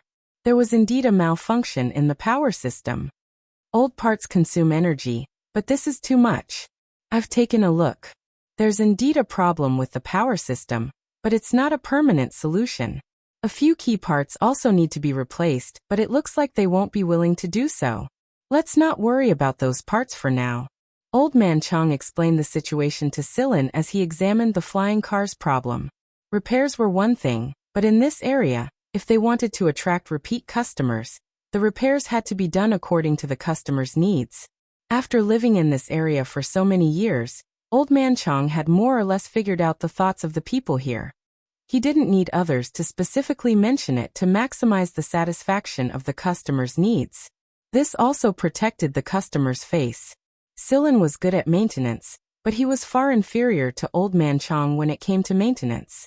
When he was with Mo Hung, he had a different style. Mo Hung was the type who pursued perfection and had high requirements for every part. Therefore, in comparison, Mo Hung's style was completely unsuitable here. As he listened to Old Man Chong impart his experience, Silin listened attentively. From time to time, he would ask a few questions and help Old Man Chong. The repair of the flying car's power system wasn't difficult. It could be completely fixed before dinner. However, with Silin's help, the repair was completed more than 2 hours earlier. The repair process was also a lot easier. Old Man Chong was very happy that someone was helping to share the burden. Having a helper really made a difference. However, after repairing the power system, Silin took a look at the flying car's main operating system, and this operating system. No wonder it could be used for as long as 10 years. It seemed that the owner had really invested a lot when he bought this flying car. It should be known that most low-end flying cars only had one operating system. Flying cars with this operating system were more intelligent. However, according to the information Silin gathered while he was recuperating in bed, the flying car's main operating system and this operating system were very outdated. This operating system was even from 20 years ago. It was no wonder that this flying car wasn't very agile. It would be strange for a car that was already close to Alzheimer's to be agile. Perhaps this was one of the reasons why the owner had friction with other cars. The car's operation wasn't very agile, so friction of various sizes was inevitable. Silin took a look at the car's main and secondary operating systems. It was impossible to upgrade them completely. That would be more expensive, and the owner definitely wouldn't be willing to spend that money. Besides, compatibility wasn't good, so it wasn't worth it. Old Man Chong was more familiar with the maintenance of spare parts, but he wasn't so good at improving the system's procedures and internal operations. Besides, the people in this area didn't have that kind of awareness. They weren't very educated, so who would be familiar with those dizzying procedures and instructions? A simple reorganization of the main and secondary operating systems didn't take much time for Silin. 10 minutes later, the messy procedures and the system's inability to keep up with the times had been cleaned up. No matter what, when the car flew again, it would definitely be more agile than it was yesterday. Old Man Chong didn't stop Silin from fiddling with the internal operating systems. He could tell that Silin was quite confident. This was the confidence of a maintenance engineer. Old Man Chong just watched quietly from the side. After Silin was done, he started the flying car to test the results of the repair. Needless to say, it was indeed a lot better. Good job, kid. You're quite capable. I don't know much about this. I just know a little about it. No need to be humble. Come on, follow this old man to another order. Let's try to fix this machine before dinner. Seeing that Old Man Chong was done with the repairs and the partition on the other side was lowered, the triplets and Huimao happily came over and helped hand over the tools and parts. Many hands made light work, and this order was completed before dinner. Old Man Chong contacted a customer to come over and pick up the items. Silin, the three little kids, and Huimao went to make dinner. The three little kids worked hand in hand while Silin watched from the side. It was a very simple compressed capsule dinner. Old Man Chong made quite a lot of money that day. 200 MB. When the owner got into the car and took off, he could clearly feel that the car looked a lot younger today. Old Man Chong, your kung fu has improved. I'll come again next time. Old Man Chong only chuckled happily. This time, when the owner of the car went back, he recommended Old Man Chang's shop to many of his acquaintances. He said that his old car had become much younger after being repaired. Many people did not believe him. Soliciting customers for acquaintances was a common thing in this cobweb-like area, so everyone was used to such words and only gave perfunctory replies. Old Man Chong gave 50 of the 200 MB he earned today to Silin. Silin didn't refuse. This was what Old Man Chong had agreed to, so he couldn't refuse. Little Seven was very excited during dinner. Grandpa, fifth brother should be back tomorrow, right? Yeah, let's go tomorrow and bring little Five back. Old Man Chong couldn't help but sigh inwardly when he talked about this unfortunate grandson of his. His smile faded a lot. Little Five Chong was affected by a large-scale electromagnetic radiation when he was in his mother's womb, and almost died at birth. He barely survived, but his body was weak, and he was a frequent visitor to the hospital. Silin had seen the image Little Seven took out. Little Five Chong was very thin and listless, and his eyes didn't have the innocence of a child. There was only silence and gloominess in them. He was the complete opposite of the triplets. Any other child would have given up a long time ago, but Old Man Chong persisted all this time. However, some people in the neighboring streets didn't think much of him. After all, a child like him wouldn't live past the age of 10 if he didn't receive proper treatment. Little Five Chong was now 7, and the chances of him falling sick were getting higher and higher. He had to go to the hospital for treatment every once in a while, and he had to eat more pills than compressed capsules. Most of what Silin knew about Little Five Chong was from the triplets. They were very sensible and often took care of this quiet fifth brother. Compared to Old Man Chong, Little Five Chong had talked to them a lot. Now Old Man Chong was basically saving money for Little Five Chang's treatment, while ensuring his livelihood. No matter what, there was hope as long as he was alive. At night, after the triplets went to sleep, Old Man Chong was still in a daze in the maintenance room. He could basically take on one job a day, and it would be good if he could take on 2 jobs today. Therefore, even if Old Man Chong wanted to stay up late to work, he couldn't. In Silin's room, Huima wagged its tail. After yawning, it said to Silin, "That old man seems to be crying." There were surveillance cameras in the maintenance room, but they weren't necessarily for customers. They were a basic installation in a repair shop, and they had many uses. Huimao saw Old Man Chang's expression through these surveillance cameras. Silin scratched Huimao's chin. Since they've helped us, let's help them if we can. Life will get better and better. Yeah, make more money. I miss my dried fish biscuits. I wonder if Shueqiu and the others have eaten my stash. Actually, it was paying attention to the latter part of Silin's words. The next day, Old Man Chang went to the hospital to pick up little Five Chang. Silin and the three little kids stood guard in the maintenance room. In the past, whenever Old Man Chang went out, he would lock the door tightly and remind the triplets to be careful. The security in this area was not very good. Although his family did not have much money, no one could say for sure what would happen. This was the first time the triplets could openly wait for Old Man Chang and little Five Chang in front of the shop. Where's Old Man Chang? A flying car stopped in front of the shop. The owner was obviously someone they knew. After looking around the shop, he asked. My grandpa went out, little Six said. He went to pick up little Five, right? The person was very familiar with the family's business. He got off the flying car and walked into the shop, pinching the triplets' chubby cheeks. Uncle Haas, you're bullying us again. The triplets pointed at the person at the same time and complained. However, their faces were full of smiles. Clearly, they were very familiar with each other. Haas chuckled. He picked up the youngest, little Eight Chang, and tossed him up and caught him. Little Eight Chang was so happy that he waved his little arms and shouted. Little Six and little Seven quickly took a few steps back. Silin was puzzled. Logically speaking, these three little guys should be very happy with this kind of tossing. Why did they seem to be repulsed? Haas tossed little Eight Chang a few times before putting him down. Little Eight Chang ran behind Silin and made a face at Haas. Yo, you're so cocky now that you have a backer. Haas didn't know whether to laugh or cry. As he spoke, Haas walked in front of Silin. Are you the new assistant? No, big brother Silin is the child of daddy's friend. The three little guys rushed to answer. This was Old Man Chang's idea. To the public, Silin's identity was said to be the child of his son's friend.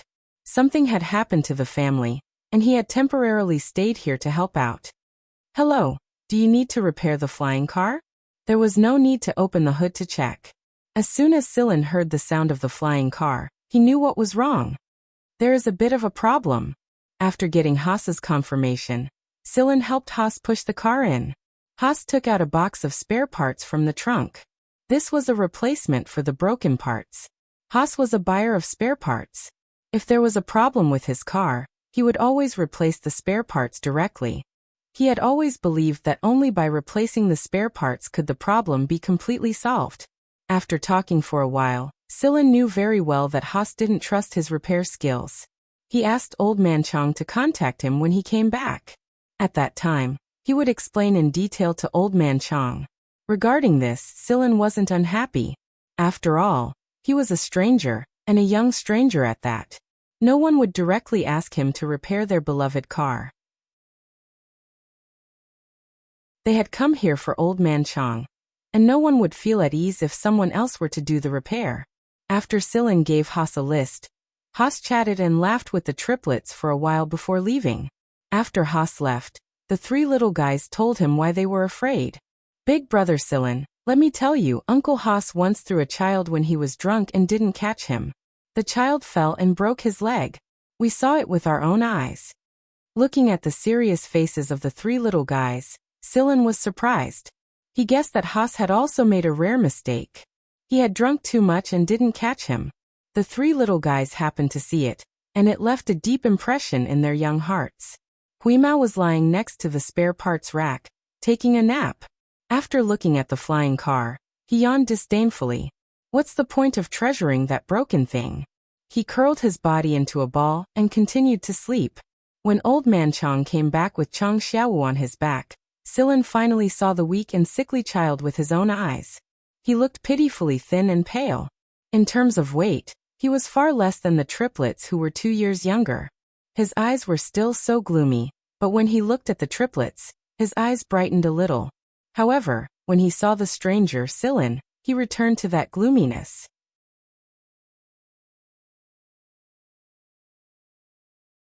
Chapter 221. It seemed that the child was not completely indifferent. He was just like that to strangers. Come to think of it, it made sense. With such an experience, no one would be happy. In the slums, children of this age were much more knowledgeable and sensitive. Brother Wu. Brother Wu. The triplets ran over. Old Man Chong felt more at ease after bringing his grandson back. Plus, business had been good recently, and he had added an upgraded version of the medicine he bought for Chong Xiaowu. Old Man Chong smiled and looked at the triplets running over. He turned to Chong Xiaowu and asked, "Xiaowu, do you want to go upstairs and rest?" Chong Xiaowu shook his head. "Let's go downstairs." Silin could tell a lot from Chong Xiaowu's words. He didn't even need to touch him directly to examine him. He could tell from his voice that the child's lungs were weak. Perhaps that was why the child was so reticent. Okay. Old Man Chong was used to this.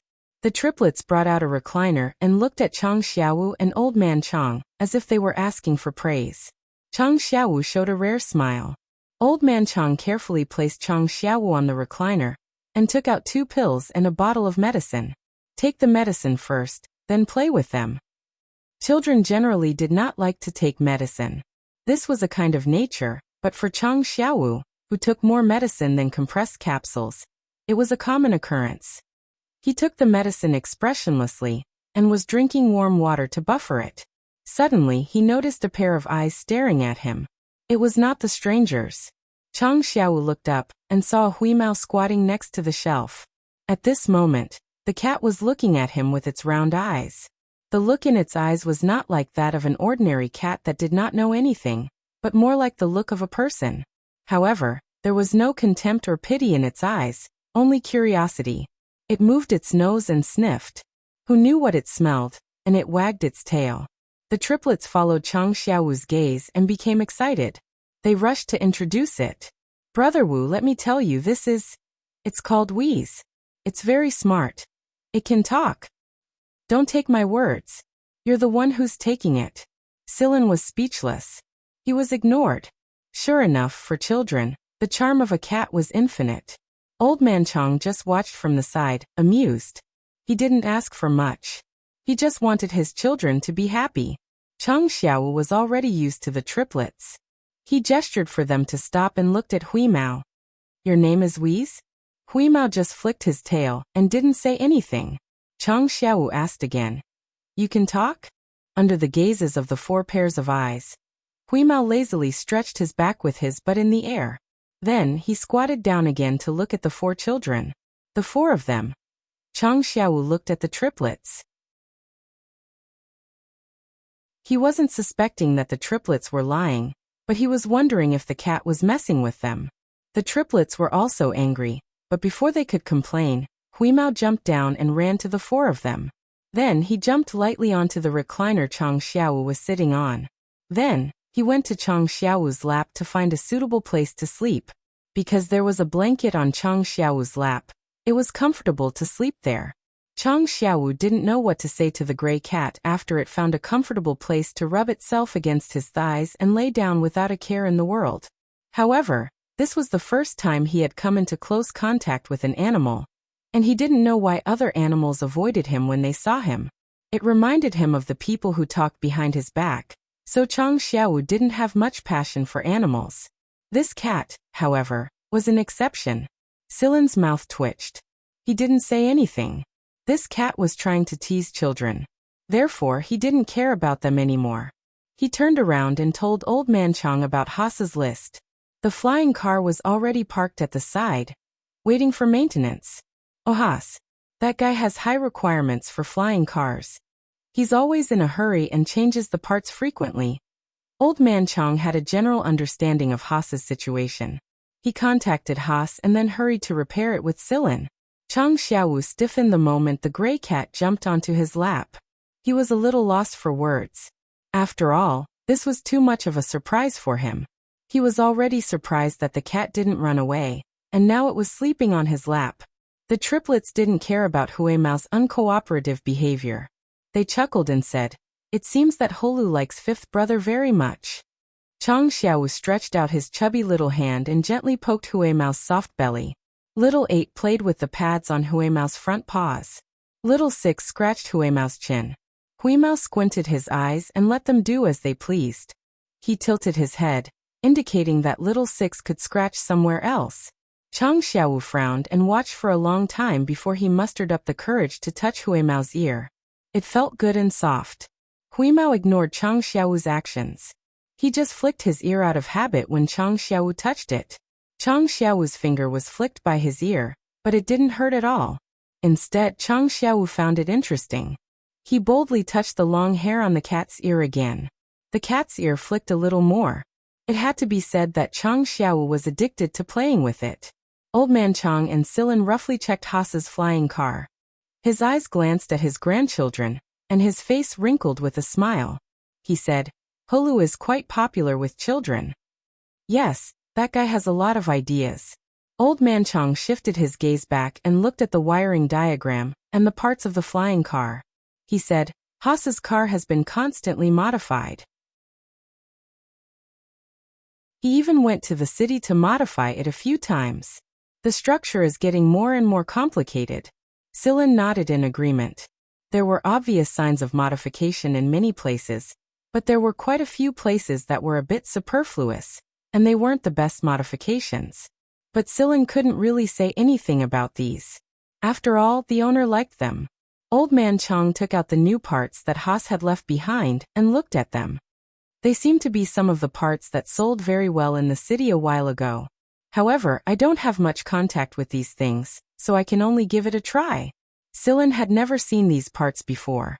However, he could speculate the specific functions of the car just by looking at these parts and the assembly of the car. "Let's give it a try," Silin said. "Yes, with the two of us working together, I believe we can take care of this thing." Old Man Chang felt that Silin actually knew a lot, and had a good eye for things. His evaluation of Silin was that he was not arrogant or rash, and that he was a good young man with real talent. This was the first time the two of them had come into contact with new parts, but they quickly understood the functions of these parts. They studied the wiring diagram and the assembly. "Silin, take a look and see what needs to be changed." Old Man Chang handed the assembly diagram to Silin. Silin looked at the assembly diagram drawn by Old Man Chang. He didn't directly point out the problems or what went wrong. Instead, he asked about the reasons why Old Man Chang had drawn it in such a way. There was a kind of coordination between the parts. Just looking at the parts might not be able to tell anything. However, when Old Man Chang was inspecting the two flying cars as a whole, Silin had already dissected the car in his mind. He knew what needed to be paid attention to after replacing the car with new parts. After seeing the assembly diagram drawn by Old Man Chang, he also understood which parts had bigger problems. Old Man Chang was, after all, experienced. Although Silin didn't directly point it out, Old Man Chang understood that Silin had really seen the problem. Instead of being unhappy, Old Man Chang was actually very happy. At his age, coupled with his family's circumstances, Old Man Chang didn't have much time to learn new skills. He had benefited greatly from Silin's arrival. Having been a maintenance worker for decades, he knew the value of learning new skills. It was precisely because he understood this that Old Man Chang's spirits were lifted when he heard Silin's words. After sharing his thoughts, Old Man Chang looked at Silin and said, "Silin, there's no need to hold back. Just tell me. I want to learn as well. It's rare to learn something new after so many years." Seeing that Old Man Chang was sincere, Silin didn't beat around the bush. From the macro to the micro, from the whole to the parts. Other than those few parts, he also mentioned some minor problems that didn't need to be fixed. At the very least, Old Man Chang would have more ideas when he drew the assembly diagram the next time. After some tinkering, the two of them finally confirmed the final assembly diagram. It wasn't the theoretically optimal assembly, but it was the assembly that was most suitable for the owner. Once the assembly diagram was confirmed, they got to work quickly. With the two of them working together, they quickly replaced the new parts one by one. Just like before, Silin took a look at the car's operating system. It was also a dual operating system. However, it was obvious that this owner often dealt with the system's garbage. It wasn't as cumbersome as the previous owner. However, there were a few settings that didn't work. At the very least, there were some conflicts with the new parts. So Sillin made some changes. The main settings and operations were still what the owner was used to. So, as long as he didn't check the program thoroughly, the owner wouldn't notice that the operating system had been changed. He would only feel that it was much more convenient. Once it was convenient, the flying car would also run much faster. After the maintenance and testing of the car's performance, Old Man Chong wiped the sweat off his forehead and smiled happily. He had learned a lot today. After Old Man Chong rested for a while, he contacted Haas. Haas was still surprised. It should be known that this was a new part for this area. It would definitely take a lot of time to understand it. He sent it to Old Man Chong with the intention of saving money. It was too expensive to change the parts in the city, and he wasn't that rich. This can't be a joke, can it? Even though he knew Old Man Chang's character, Haas couldn't help but think in that direction. When he received Old Man Chang's notice, he couldn't care less about the business at hand and rushed over. While Old Man Chong was waiting for Haas, a few people walked into the shop. Sillin knew the person in the lead. It was the owner of the car that Sillin had helped him clean up the operating system. "Hey, Old Man Chong. I'm here to get you some business." "Oh, it's Band. How's your car?" Although he asked this, Old Man Chong was very confident that Band was using it well. Otherwise, he wouldn't have introduced him to customers. Now that a customer had arrived, the triplets didn't surround Huimao and Chang Xiaowu anymore. They ran over to bring chairs and pour water for Band to say that he was sensible. Old Man Chong was naturally very happy when his own child was praised. "Your business here is not bad. Every time you come here, you're always busy. This car is Haas's?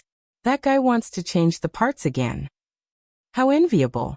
Band looked around and said. However, Band looked at Chang Xiaowu, who was sitting on a recliner not far away, and looked away. He told Old Man Chong why he was here.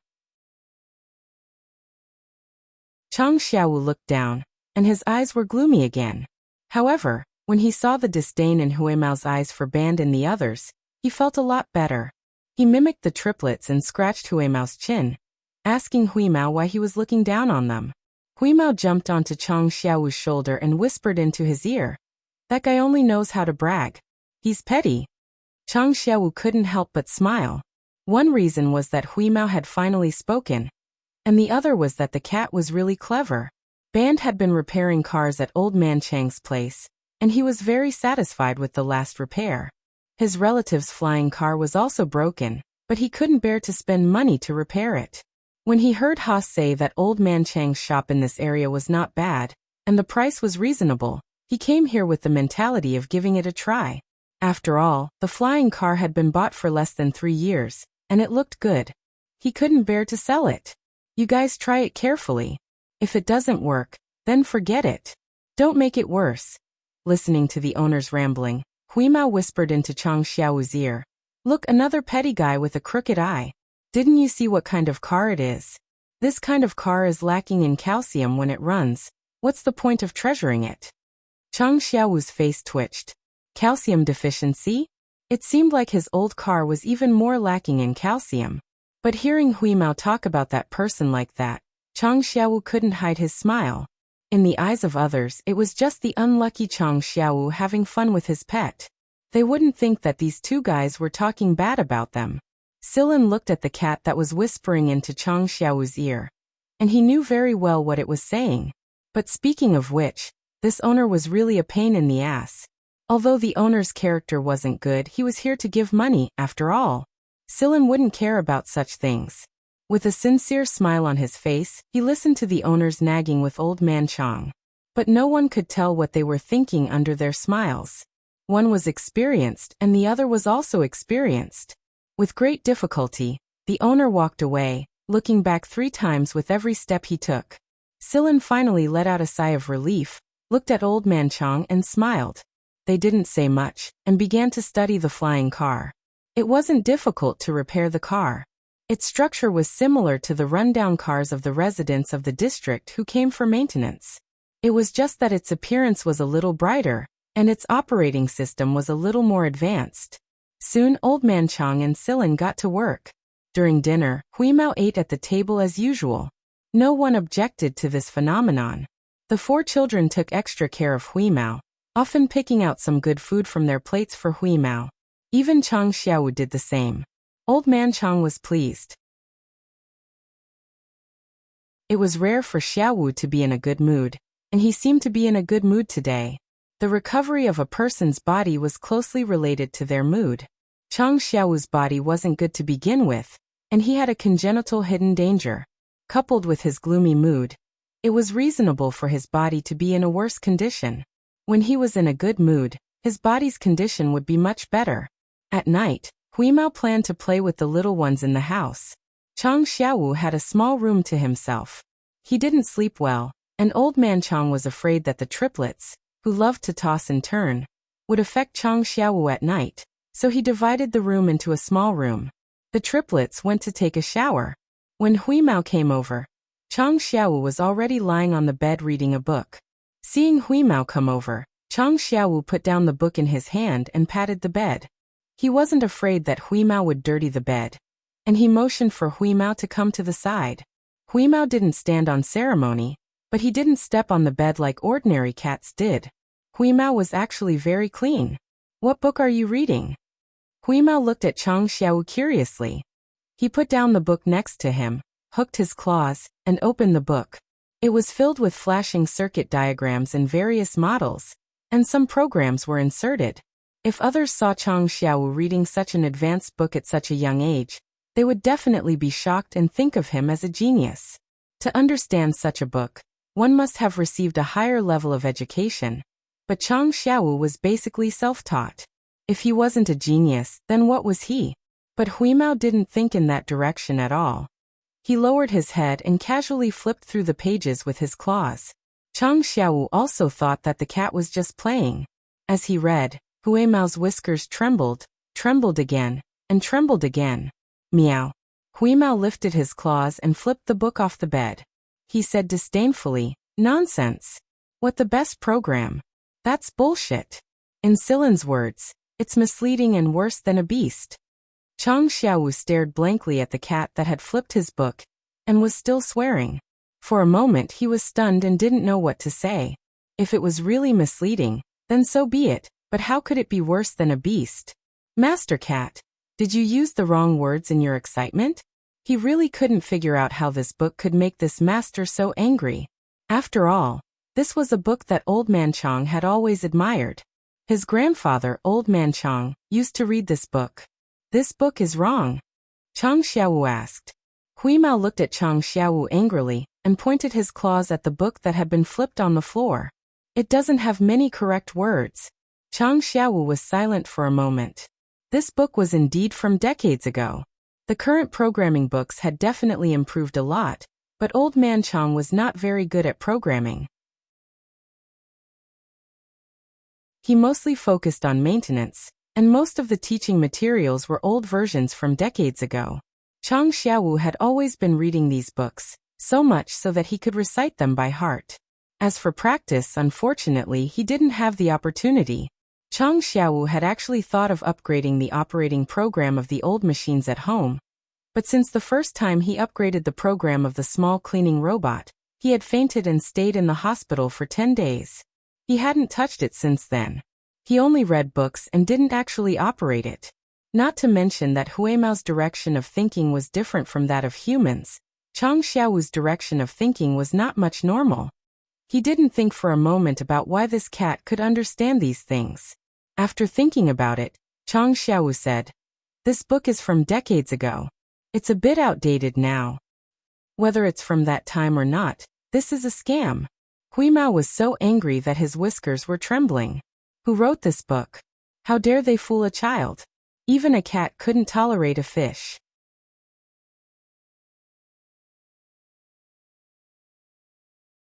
Chapter 222. Huimao was really angry, but it didn't realize that this book had not only fooled children, but it had also fooled many adults. Chang Xiaowu looked at Huimao, who was shaking his whiskers on the edge of the bed. He didn't say anything. Felines were really temperamental. However, Huimao's words really shocked Chang Xiaowu. Although he sometimes felt that the things recorded in the book were a little far-fetched, he didn't think that Huimao was talking about nonsense. Now that Huimao said this, Chang Xiaowu felt that he agreed with Huimao. Even a child without formal education like him could see where the book was twisting words and forcing logic, so other people would be able to see more. If people knew what Chang Xiaowu was thinking, they would probably jump off the aircraft. Even people with higher education couldn't understand it. In fact, books like this were generally only circulated among the lower classes. It would never appear in the upper class. Is there an electronic board? Huimao asked. Yes. Chang Xiaowu got up and took out an antique electronic board from behind his pillow. This was used by his father and was later passed down to his generation. Huimao raised his paw and pulled the electronic board in front of him. He moved his paw and began to operate it. Chang Xiaowu looked at Huimao's cat paw as it naturally entered characters on the old-fashioned electronic board. He wondered how the cat's paw grew. Huimao's movements became faster and faster. At first, Chang Xiaowu could still see Huimao's movements and the program that was entered on the electronic board. However, Chang Xiaowu's vision couldn't keep up with it. He could only barely see the program that was quickly appearing on the electronic board. After that, he could only see the program characters flashing, but he couldn't tell what the program was. In fact, Huimao's movements were just a cover. If it wanted to activate the program on this old-fashioned electronic board, it didn't need to move its paw. When Chang Xiaowu couldn't keep up with Huimao's paw movements, Huimao directly activated the program inside. However, since Silin said to keep a low profile, he would cover it up like this for now. 10 minutes later, Huimao pushed the tablet to Chang Xiaowu. Look at this. Stop looking at that nonsense. Chang Xiaowu took the electronic board and looked at the detailed parts assembly and program analysis. He was stunned for a moment, but as he looked, he became immersed in it. Right now, Chang Xiaowu felt as if he had come into contact with a whole new horizon. It was refreshing and surging. When Chang Xiaowu finished reading the fifth example, the screen of the electronic board turned black. Chang Xiaowu finally recovered from his thoughts. He looked at the power source of the electronic board and checked the electronic board again and again. There was no problem. Why did the screen turn black? Stop looking. I've turned it off. Your body needs rest now. Silin said that you need to maintain your sleep schedule at night. But I can't sleep. Chang Xiaowu felt extremely wronged. He was just enjoying the show and now it was gone. What the hell was going on? Then do you want me to help you? Huimao moved his claws. How are you going to help me? Chang Xiaowu swallowed his saliva. He felt that Huimao's gaze was a little sneaky. Silin said that a person's body will recover faster in a state of sleep. If you really can't sleep, I'll give you a push and you'll fall asleep. As he spoke, Huimao waved his claws. Chang Xiaowu. This kind of physical method was too intense. It was better not to use it. Chang Xiaowu touched his head and shivered. Then let nature take its course. I'll be able to sleep after emptying my mind. The gray cat shook its ears. Actually, Silin said that you can hypnotize yourself, but hypnosis affects your brain's nerves. Your memory will probably deteriorate after a couple of times of hypnosis, so you should try to sleep as hard as you can. I heard from Silin that he can even analyze problems while he's sleeping. Why don't you give it a try and put these programs into practice in your mind? There were a few more things that Huimao didn't say. This method would only be effective for some people. Most people would be even more excited. However, after hearing Huimao's words, Chang Xiaowu nodded. Huimao's suggestion was really good. He would give it a try. Okay, that's it then. I'm going to sleep too. Huimao yawned and jumped out of bed. When he left, he stepped on the book again. Good night, Wheeze. Good night. After Huimao left, Chang Xiaowu turned off the lights and opened his eyes to look at the pitch-black room. The voices of the triplets could vaguely be heard outside. Old Man Chang was probably forcing the triplets to sleep. Children needed to grow, so sleep was very important. Thinking about what he experienced today, Chang Xiaowu smiled. Then he closed his eyes and began to think about the 5 examples he had seen before. As he thought about it, he subconsciously got into the zone. Hey Wheeze, why are you squatting here? Old Man Chang had finally coaxed the 3 little fellows to sleep, and was about to go downstairs to clean up. He didn't expect to see Hui Mao squatting at the door of Chang Xiaowu's room. After Hui Mao went out, he didn't leave until Chang Xiaowu really fell asleep. Hearing Old Man Chang's words, Hui Mao got up and shook his hair. "I'll go right away." When Hui Mao arrived at Silen's room, Silen was thinking about something. He saw Hui Mao walk in and said, "That little guy is asleep?" "Yes, it's similar to you." They both used the same method. Jumping to Silen's side and lying down, Hui Mao continued, "Although Xiaowu's body isn't that good, he's not stupid. Among humans, that child's brain is already considered a genius. Genetic mutation? Triplets don't have this kind of behavior. It's probably because he experienced an electromagnetic storm in his mother's womb. His brain cells are a little different from ordinary people. With that body of his, can he use strengthening drugs? I don't think so. He has to undergo thorough treatment." Hui Mao rubbed his ear and said with some annoyance, "Won't that require a lot of money? How about Silen, let's go rob him." "Fuck off. We don't have anyone to rely on now, so we can't act recklessly. But we can use another method. Although it's a little slower, it'll give Chang Xiaowu some time to adapt. This way, when we go for thorough treatment in the future, the success rate will be higher." Silen touched his chin. To slowly nurse Chang Xiaowu's body, the drug aspect had to be the main consideration. Actually, Silen had some drugs stored in the League of Stars in the ring with the curly leaf pattern. There were all kinds of drugs, and he could secretly add them when Chang Xiaowu took his medicine. He just needed to pay attention to the dilution ratio, which was easy to solve. Then it was time to make money. Recently, Old Man Chang's shop's business was getting better and better, and Silen's dividends were also increasing. The two of them worked together, and the efficiency was high. The maintenance effect was good, and the regular customers even introduced more customers. Silen had discussed the problem of the drugs with Old Man Chang in private, but he didn't let Chang Xiaowu know. If Chang Xiaowu knew that Old Man Chang was going to give him a thorough treatment in the future, with Chang Xiaowu's personality, his mood would be affected, and that would be the opposite of what he wanted.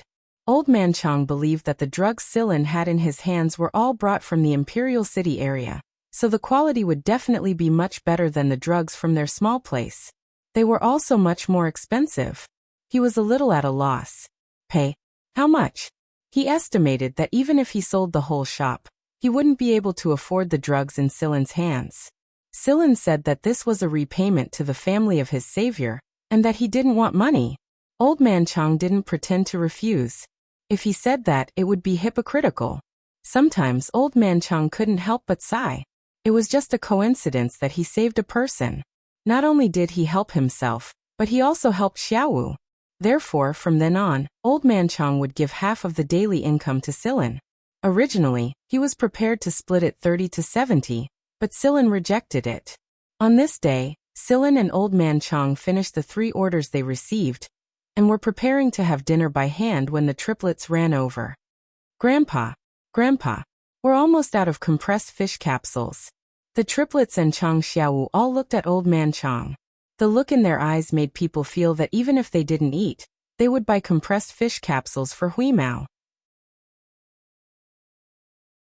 Looking at the sky, there was no time to go out today.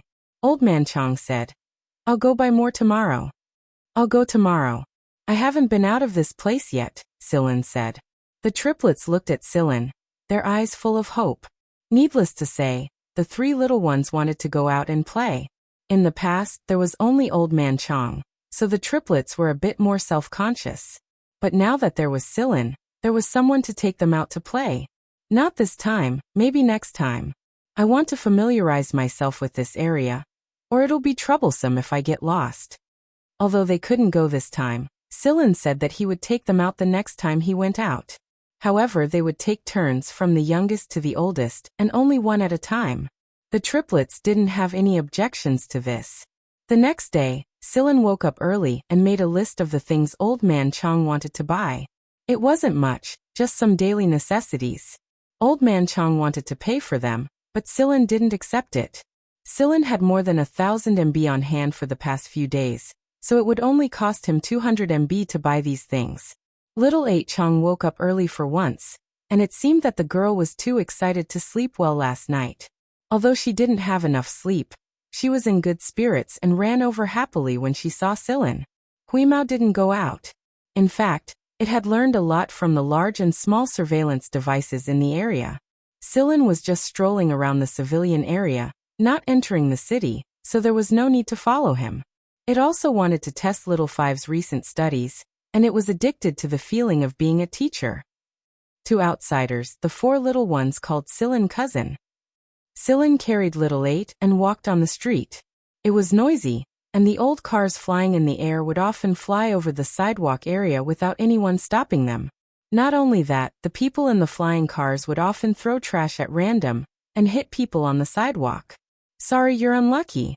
The repair shops on the repair street weren't high quality, and they only catered to the needs of some low-end customers. People in the city wouldn't lower themselves to come here to repair cars. Of course, it was a different story if they ran into people like Band last time. Little Eight Chong looked excitedly at the shops on the street and the flying cars flying in the air, his face flushed with excitement. He had only gone out a few times in his life. In the past, Little Three Chong and Little Four Chong had taken them out when they were still here, but they basically didn't go out anymore. Therefore, every time they went out, the little ones were especially excited. Everything was new. Having seen the prosperity of the city, Sillin didn't have any interest in the scenery here. First, they went to the shop to buy what they needed. Sillin looked at the shelves and pinched Little Eight's face. Tell me what you want to eat, I'll buy it for you. Little Eight pursed his lips and shook his head, but his eyes couldn't help but drift to the shelves. Sillin sighed inwardly. Old Chong would buy snacks for the little ones, but not often. After all, there were too many things that needed money. He raised his hand to pick up some lollipops and some small biscuits, but he didn't see any fish biscuits. Then again, who would buy high-end pet snacks in this area? After settling the bill, Sillin carried Little Eight in one hand and a bag in the other. Little Eight was shouting a lollipop in his mouth and eating it with relish. Cousin, I can walk by myself. Little Eight felt bad that Sillin had to carry her and carry the bag. It's fine, big brother is strong. The security here wasn't very good, and he was worried about letting the child walk. A flying car was flying low just now, and half of it was in the sidewalk area. If something happened, these guys would run faster than thieves, and it would be too late for regrets. Sillin was walking when his footsteps suddenly came to a halt. After Sillin's footsteps came to a halt, a packaging box smashed into the ground 5 meters in front of him. The people above were littering again. As Sillin walked, he told Little Eight about the dangers here. Children weren't as fast as adults, and there was still a difference in their reactions. It was also more dangerous to walk here. Suddenly, there was chaos above. Sillin looked up and saw that the owners of the flying cars, who had been arrogantly flying low to scare the people on the sidewalk, were now hurriedly driving their flying cars away as if they were fleeing for their lives. They were also much more obedient when flying. Sillin noticed that many flying cars were directly in the air and were careful not to fly. Cousin, what's wrong with them? Little Eight asked crisply while licking his lollipop. Nothing. Little Eight, don't make a sound later and speak quietly. Don't be afraid, big brother is here. Okay. Although he didn't know what had happened, Little Eight still nodded obediently. Sillin walked into the sidewalk and looked up at the sky. Not long after, flying cars flew past. Looking at the flying cars, he knew who they were, the planet guards. No wonder those arrogant people just a moment ago were obediently hovering in the air, not daring to make a sound. The planet guards. Almost everyone in the area was awed when they heard the term. They were an unshakable existence. It seemed that these flying vehicles of the guard army were the vanguard. After these dozen or so flying vehicles flew past, another dozen or so flying vehicles appeared a few seconds later. Then, a large, beautiful flying car flew over, escorted by several smaller flying cars and almost 100 flying cars. This meant that the previous 2 batches of flying cars were clearing a path for them. People couldn't help but wonder, who is this big of a force? Many people who had been cowering earlier were craning their necks to look at the sky. Others couldn't see the details of the scene in the sky, but Silen could see a fire eagle emblem on the large, beautiful flying car. The Mist Bodhisattva Empire had one emperor and 3 kings. Apart from the ruling royal family, the other 3 kings were Fuji King, Fuji family of the Upper Tree Fuji family, Fire Eagle family of the Fire Eagle family, and Blizzard Windiska family of the Blizzard family. There was no need to mention the Gen family. That Silen was planning his next move. Right now, it was the Fire Eagle King's men flying in the sky. The emblem on the flying car was the Fire Eagle family's unique emblem. It was even more ostentatious than the emblems on the starships or flying cars of the 4 great hunter regiments in the League of Stars. The Fire Eagle on the flying car took up too much space, as if it was afraid that people wouldn't know that it was the Fire Eagle King's men. Why would the Fire Eagle King's men come to a small place like this? Listening to Old Chang's rambling, Silen learned that it was rare to see a high-ranking noble on this planet. So what was going on this time? The planet's media hadn't reported anything about this. Regardless of the status of this person in the Fuvig family, he still represented the Fuvig family's reputation. Some people saw the emblem on the flying car through their telescopic devices and shouted, "It's a fire eagle! A fire eagle!" The words blazing eagle immediately caused the silent atmosphere to explode. The emblem of the Fulvig family of the 3 kings. That was a high-ranking noble. What kind of concept was a high-ranking noble? Those who were called untouchables in this civilian district might not even have seen a third-class noble before, but this person was someone that a third-class noble couldn't even catch up to. A third-class noble was standing in front of them. Even if the Fire Eagle King called you a fart, you had to admit it with a smile. Third-class nobles were nothing. The guard army is nothing. Not to mention commoners. The exclamation attracted even more exclamations. The people who were hiding in their homes immediately ran out. To be able to see a fire eagle with my own eyes in my lifetime, haha, it's worth dying. Fire eagle, it's a fire eagle. Some people shouted with red faces and thick necks. Their bodies were twitching from excitement as if they were sick. The Fire Eagle King's men are here. Are they recruiting people? Someone hypnotized himself. If the Fire Eagle King's men took a liking to you, even if you went to the Fire Eagle King's faction to be invisible, it would be a silent honor. Those third-class nobles and second-class nobles would have to think twice before you. But why did they have to come to this poor place to recruit people? Because the number of people surging out of the street suddenly increased. It was almost impossible to move an inch. Thus, Silen moved further in and signaled Chang Xiaoba to cover his ears. Chang Xiaoba wasn't like other children who were frightened by the crazy people on the street and started crying. It was mainly because the lollipop in his mouth comforted Chang Xiaoba. Furthermore, Silen was still hugging him. When the little fellow heard Silen's words, she covered her ears and looked at the strange behavior of the people on the street. Are these people sick? But what made the crazy people on the street feel regretful was that the Fire Eagle King's aircraft was only passing by and soon flew further and further away from this area. Although the aircraft with the Fire Eagle emblem left, the commotion caused by the Fire Eagle King's aircraft did not subside for a long time. When Silen returned to Old Man Chang's shop, he heard many people saying that they wanted to go to the city to try their luck. If the Fire Eagle King's men took a liking to them, they would have a meteoric rise.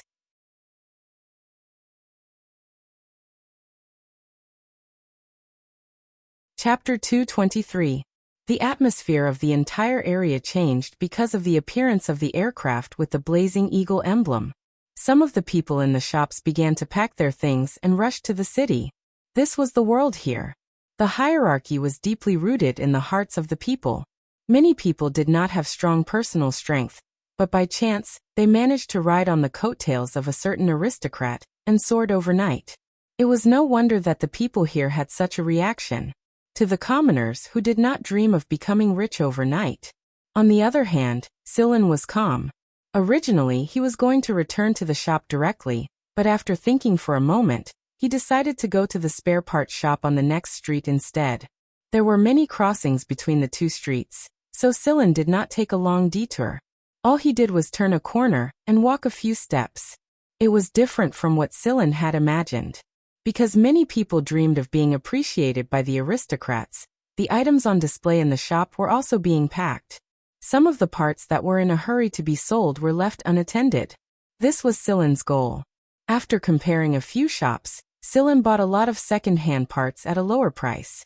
The owners of these shops wanted to sell them quickly and leave as soon as possible. They could also earn some capital to spend in the city, so Silen took advantage of them. However, when Silen was about to leave the spare part street, there was a small dispute in one of the shops. Haha, that brother's face is messed up.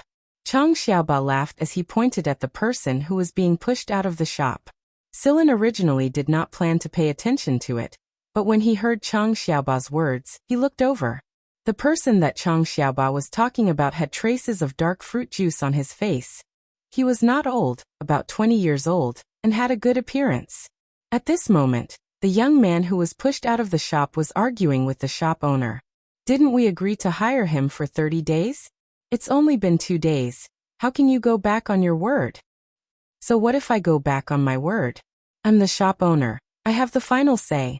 Besides, we didn't sign any contract, so it doesn't count. Hurry up and leave. Don't be an eyesore here. The two of them argued for a while. In the end, the shop owner pushed the young man away and quickly closed the door, isolating the young man outside. The young man glared outside the door, looking a little depressed, and muttered, "Why is it so hard to find a job?" The young man turned around and looked at the other shops around him. The people who had been watching the fun hurriedly looked away and began to pretend to pack up their parts, for fear that the troublesome kid would accidentally come to their shop. Silen was about to leave when the young man looked around, and his gaze landed on Silen. His originally depressed face suddenly broke into a smile. Silen lifted his leg and left. "Hey, wait, brother, don't go." That person quickly ran in front of Silen and smiled brightly, making people want to kick him. Silen didn't say anything. He just looked at the person in front of him. "Brother, you must be from one of the shops here, right? Can you do me a favor? I want to find a short-term job for about 30 days. The salary can be discussed later. I don't ask for much. I just want a place to stay and food and a place to live," the young man said. Silen looked the man up and down. He was dressed about the same as everyone else on the street, and there was also the smell and stains of the care fluid on his body parts. However, the feeling he gave Silen was different. He couldn't shake the feeling that this man shouldn't be here. Of course, there was no dangerous aura or malicious intent, which made Silen feel relieved. "Big flowery face, shame on you." Chang Xiaoba looked at the young man and said. However, the young man just smiled and wiped his face with his sleeve. "I've let you laugh at me, little sister. I was hit by a glass of fruit juice that fell from the sky and didn't wipe it clean." It was common to be hit by fruit juice, but the young man didn't wipe his face clean, so the marks faded a little. "You want to sell parts?" Silen asked. The young man's eyes lit up. He wasn't afraid of being rejected. He was afraid of not saying anything. As soon as Silen spoke, he felt hope. "I'm very familiar with parts. I've raced with people before. I repair my own car, so I'm familiar with many related parts. I've looked around. Most of the parts sold on the street are related to flying cars, so I'm quite confident. If you don't believe me, you can test me." Silen shook his head. "But I'm not selling parts. I'm from the maintenance street next door." Silen's words made the young man's eyes light up even more. He said eagerly, "That's even better. I'm experienced. If you don't believe me, you can test it too." Seeing Silen frown and remain silent, the young man thought that Silen was going to refuse. He put on a pitiful look and said, "Don't they say that people who take care of children are more soft-hearted?" Silen was speechless. Was there such a thing? Besides, even if there was such a thing, did he have to say it in front of others? Chang Xiaoba looked at the pitiful big brother in front of him, and then looked at Silen. He didn't say anything. Grandpa had said that children shouldn't speak up when adults made decisions. Take me. I'm very diligent, and I don't ask for much of a salary. I heard that a lot of it is linked to performance. I think I can do it. I'm really good at repairing cars. I also know the latest models of parts. Oh, and I've dabbled in several smart operating systems in recent years. If you don't believe me, you can test me," the young man said with an expression that said true gold feared no fire. Sillin walked around the young man and continued walking forward. Hey brother, don't go. Think about it. You can't miss out on such an excellent labor force like me. How am I going back to the shop if I don't walk? Sillin said without looking back. When the young man heard this, he knew that he had agreed. He hurriedly caught up to Sillin, and even took the initiative to help Sillin unscrew the 2 boxes of parts he had just bought. On the way back, the young man didn't stop talking. He told Sillin about the things he knew, but he didn't tell Sillin about his hometown or his experiences. Sillin didn't ask either. The young man's name was Bell. He didn't mention his surname. He asked for Sillin and Little Eight's names, and then he started talking to himself. It was the shop owner's decision whether to hire him or not. This was what Sillin had told Bell. Bell said that he would use his skills to impress the shop owner, and he was quite confident in himself. Actually, many shops wanted to hire people like Bell, but the situation was a bit special. Most people who hired short-term workers didn't have the mood to open their shops, and some shop owners didn't want to hire people who would only work for 30 days. The time was too short. Bell was still talking non-stop. He glanced at the lollipop that Little Eight was licking, then at the bag that Sillin was carrying, and then at Sillin. Sillin handed the bag over, and Bell picked a flavor that he liked without hesitation. Then he and Little Eight started licking the lollipop, competing to see who had the longer tongue, the faster, and the better technique. Sillin regretted bringing this guy along. Why was he so stupid? When they returned to the shop, Sillin put away the things he had bought. Old Man Chong didn't immediately ask why Sillin was selling so many second-hand parts. There were some things that couldn't be said in front of strangers in Bell's presence. Sillin briefly explained Bell's situation, then took the triplets and Chong Xiao to distribute the snacks. Hui Mao also joined in the fun. Hui Mao was a bit disappointed when he heard that there were no fish biscuits in the shop. He reluctantly chewed on some children's biscuits to grind his teeth. As for Bell, Old Man Chong did a quick check on his skills. He was a real talent, and he was very familiar with the principles and structure of a flying car. Old Man Chong didn't hire people before because he didn't have enough money to pay them. However, Bell didn't ask for much. He said that his salary could be deducted from the commission of his performance. Plus, he only had to work for 30 days, and there was an empty house in his house. Old Man Chong really wanted to give it a shot. If it worked out, he could still try to hire people even after Bell left. Bell was very happy that he was able to stay. He rushed to finish the work that Old Man Chong was doing. Old Man Chong nodded as he watched Bell work.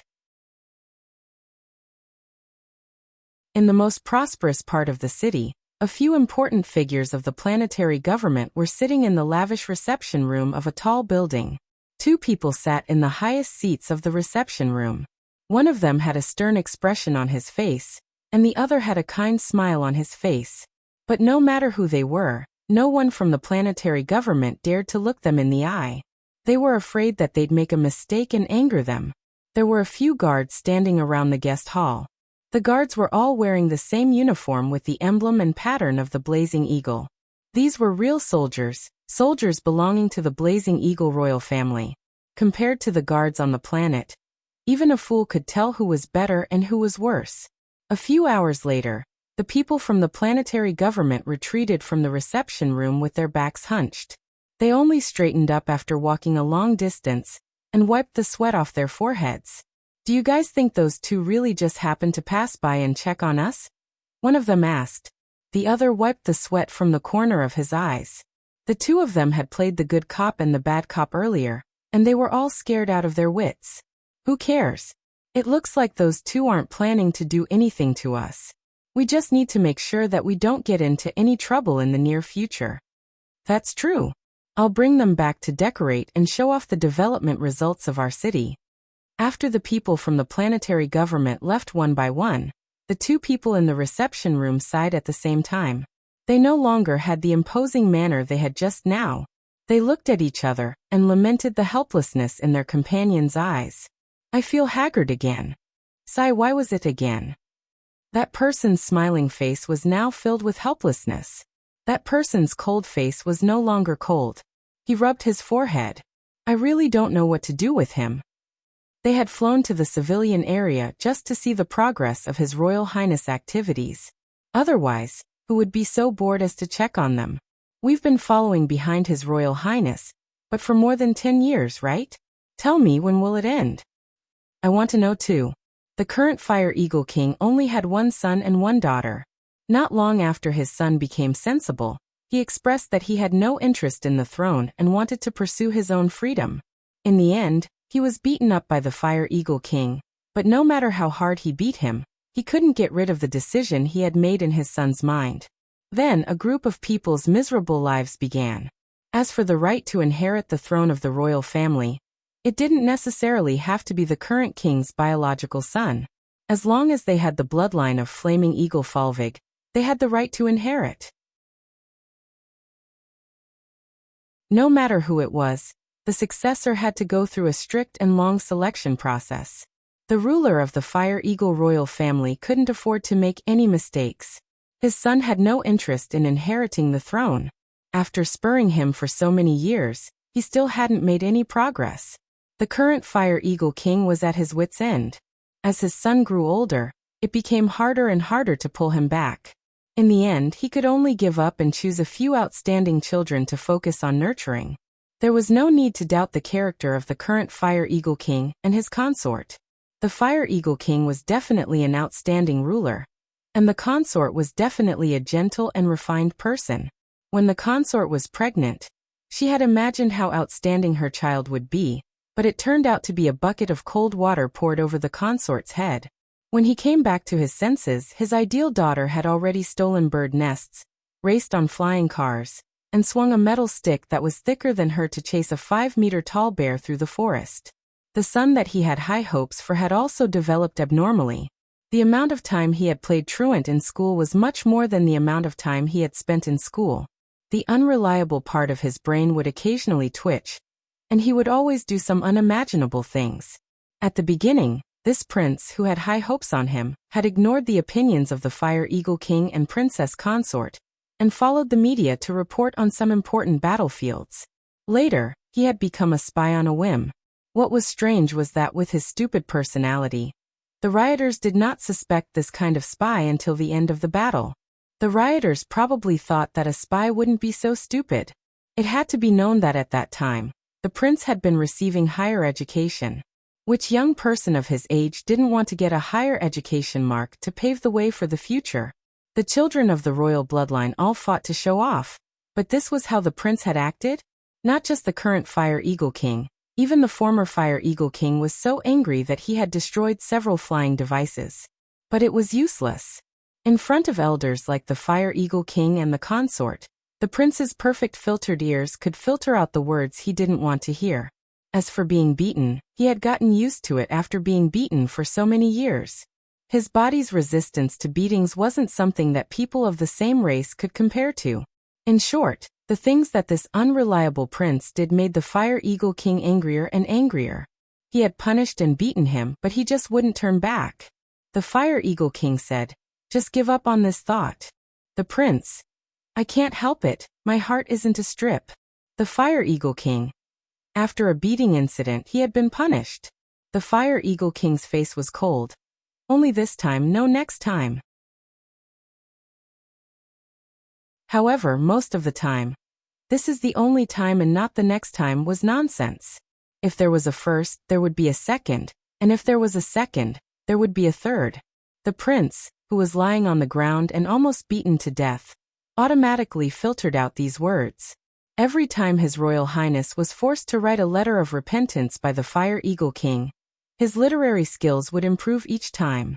All kinds of rhetorical devices would be used, and the article that he wrote would definitely be excellent, in terms of writing style, but looking at the content, it was nothing. Even if the whole article was filled with touching words of repentance, there would never be a promise like, "No next time." Just like this time, he had just finished his semester exams at school, and his brain suddenly twitched. He ran to this poor place and said he wanted to experience the life of the lower class. "Experience my ass. Your Highness, you have experienced more kinds of life than all of your subordinates combined." The princess sighed 3 times a day, unable to understand. She and the Fire Eagle King, as well as the environment in the Fire Eagle royal family's territory. How could they let their children develop like this? In the end, the princess consort attributed the reason to skipping generations of inheritance. This was a problem left over from history, because His Royal Highness grandfather had a similar temperament. Because of this, when the Fire Eagle King was fighting for the throne in that generation, this old man had withdrawn early. As for the prince's actions, his grandfather raised both hands in approval. Several times, it was this old man who urged him to cooperate in the crime. Thus, the current Fire Eagle King and the former Fire Eagle King worked together to separate the old man from the prince. These two grandfather and grandson were really unconventional in the Flaming Eagle Fulvig family. If these two unconventional people worked together, wouldn't that turn the world upside down? As long as the prince didn't go to find his grandfather, the Fire Eagle King would let him do as he pleased. Thus, the two people who followed behind the prince to clean up the mess became haggard after that. The two haggard people sighed at each other, and the prince they called intermittently Twitchy was currently working with Sillin to repair their flying cars. It was just as Sillin had predicted. Since everyone was going to the city to try their luck, every family's damaged or faulty flying car hurriedly rushed over to repair it. There were also a lot of people on the repair street who had driven their flying cars to the city a long time ago, so any repair shop that was still open was doing very well. Right now, people no longer cared about the repair fees. What mattered most was the quality and speed of the repair. If they were even a second late, they would feel like they had been taken advantage of.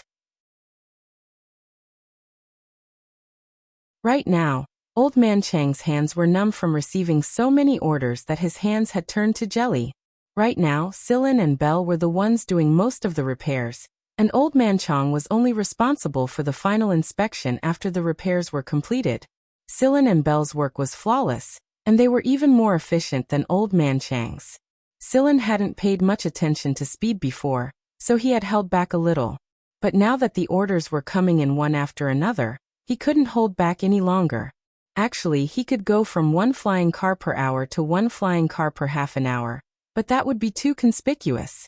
Sillin still had some sense of propriety. Belle wasn't slow either. He repaired a flying car every half an hour, which made Old Man Chang smile happily. He'd picked up a treasure again. Sillin thought that Belle could repair the ship faster than Sillin, but he had the same idea as Sillin.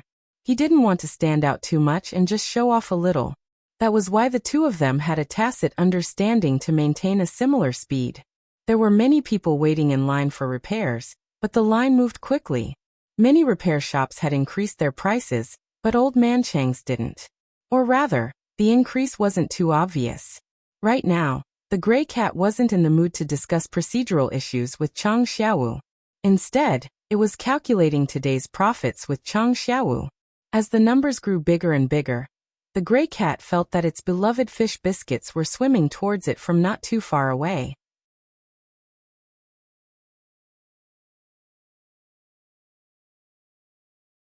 Chapter 224. Thanks to the Inferno Eagle, Old Man Chang's repair shop was raking in over 10,000 every day. One day, it even hit 30,000 at its peak. 30,000 MB wasn't much to most people in the city, but it was an astronomical sum in this area. Old Man Chang was so excited that he couldn't sleep for a few nights. At this rate, he would be able to pay for Chang Xiaowu's medical expenses. 7 days later, Old Man Chang gave Sillin and Belle their salaries after dinner.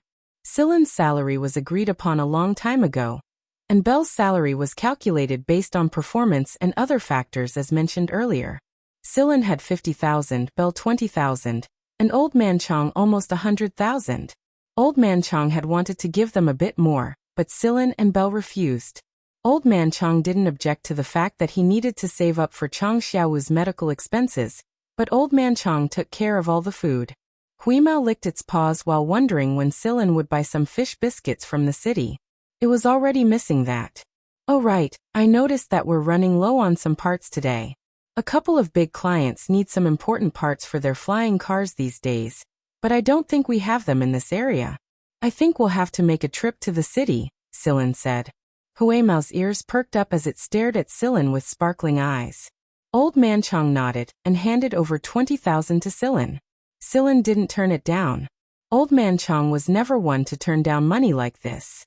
After accepting the money, Old Man Chang asked if there was anything else he needed to buy. After a moment of thought, Old Man Chang listed them all down one by one. Most importantly, he asked Silin to keep an eye on the big hospitals in the city. A full treatment cost at least 100,000 MB a few years ago, and that didn't include the recovery fees. He just didn't know how much it was now. All right, I'll ask. Silin had recently checked on Chang Xiaowu's condition. He was a lot better after the buffering medicine. At the very least, the success rate of a full treatment project would be much higher. In addition, Chang Xiaowu had been in a good mood recently. The number of times he smiled was also increasing. This was a good sign. Then it's my turn tomorrow, Bell said eagerly as he patted Silin's shoulder. Don't worry, I'm here with you, Silin. Why does this sound so awkward? Knowing that Silin was going to enter the city, Chang Xiaoqi did not sleep at all. He was even more excited than Chang Xiaoba last time, causing Chang Xiaolu and Chang Xiaoba to be jealous. Entering the city. It seemed like they had never entered the city in their entire lives. Early the next morning, Silin carried Chang Xiaoqi and boarded the passenger flying car heading to the city. After all, Old Man Chang's family's flying car had long been dilapidated, and it would not be good for them to fly into the city. The passenger flying cars had also been overcrowded recently. They had opened up many more cars, and the price had increased again and again. However, up until now, every single one of them was full, and those who were a little slow would not even have a seat. In the past, they could squeeze as many people as they could into the cars as long as there was some space. However, the security at the city's entrance was very strict, and there were strict rules that forbade overloading. If an overloaded car was found, it wouldn't just be a matter of a fine. The car would be detained and the driver would be sentenced. Therefore, everyone was more obedient now. Many of the people on the passenger flying cars were heading to the city to try their luck. When Silin was at the repair shop, he could often hear the waiting car owners talking about the recent happenings in the city. They talked about who had gotten lucky, who had won the favor of who, and so on. Each story was more exciting than the last. Regardless of whether these rumors were true or not, there were more and more people heading to the city to try their luck. Some of the people who had been waiting to see what was going on couldn't sit still anymore after hearing the rumors. They packed up their things and ran into the city. Even the owners of the repair shops that were doing better couldn't sit still either. They closed up their shops and rushed into the city. No matter how good their business was, it was still the life of a lower-class commoner. How many generations of people had been guarding a shop in this small and poor place? If they could win the favor of an aristocrat, if they could get a chance, who would care about this small shop? Therefore, Old Man Chang's shop had made a lot of profits. He had bought a lot of spare parts and some other supplies several times at very low prices. He had earned a lot of money from Old Man Chang. Even on the bus, the topics of the passengers' conversation revolved around those few successful cases. When they talked about it, it was as if they had been there at the time. They spoke passionately, but secretly, they couldn't hide their jealousy and yearning. Chang Xiaoqi was someone who couldn't sit still. After getting on the bus, he leaned against the window and looked at the scenery outside. Even the most boring natural scenery could be watched with great interest. Look, that's the Star Tower. A passenger shouted excitedly. It's true. Let me see. For a moment, the passengers in the bus stopped talking about the previous topic. All of them stuck their faces to the window and looked outside. There were images on the screen, but after all, they hadn't seen it with their own eyes. Only by seeing it with their own eyes would it be something worth showing off. The Star Tower was the tallest tower on this planet. It was the landmark of the city. When one saw the Star Tower, it meant that the city was not far away. Looking at Chang Xiaoqi's face that was about to be squeezed into a big pancake, Silin smiled and rubbed Chang Xiaoqi's head. What's the hurry? You'll see it clearly in a while. Although Chang Xiaoqi responded, his small face was still squeezed outside the window.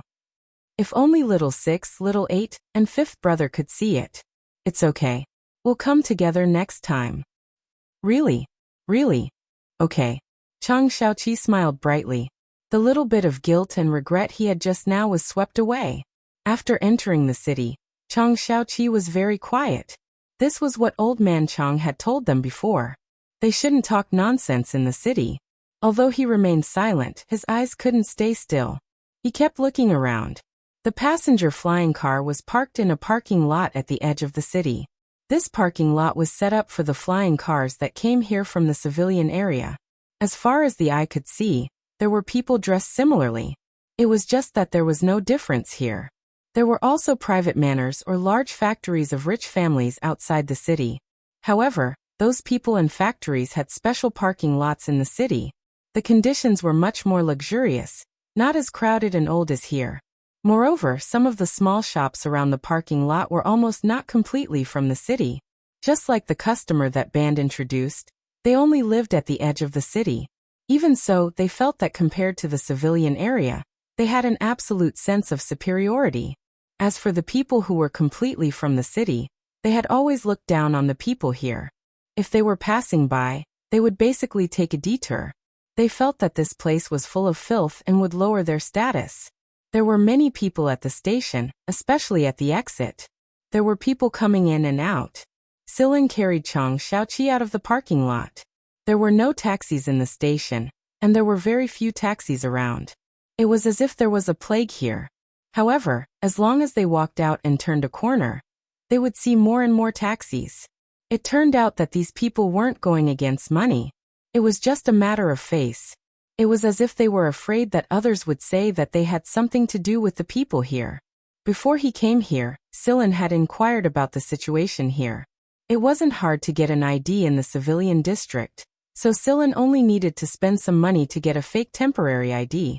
In any case, people without IDs were basically treated the same as people in the civilian district when they were in the city.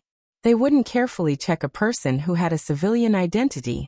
After the identity verification, Silin carried Chang Xiaoqi out of the station.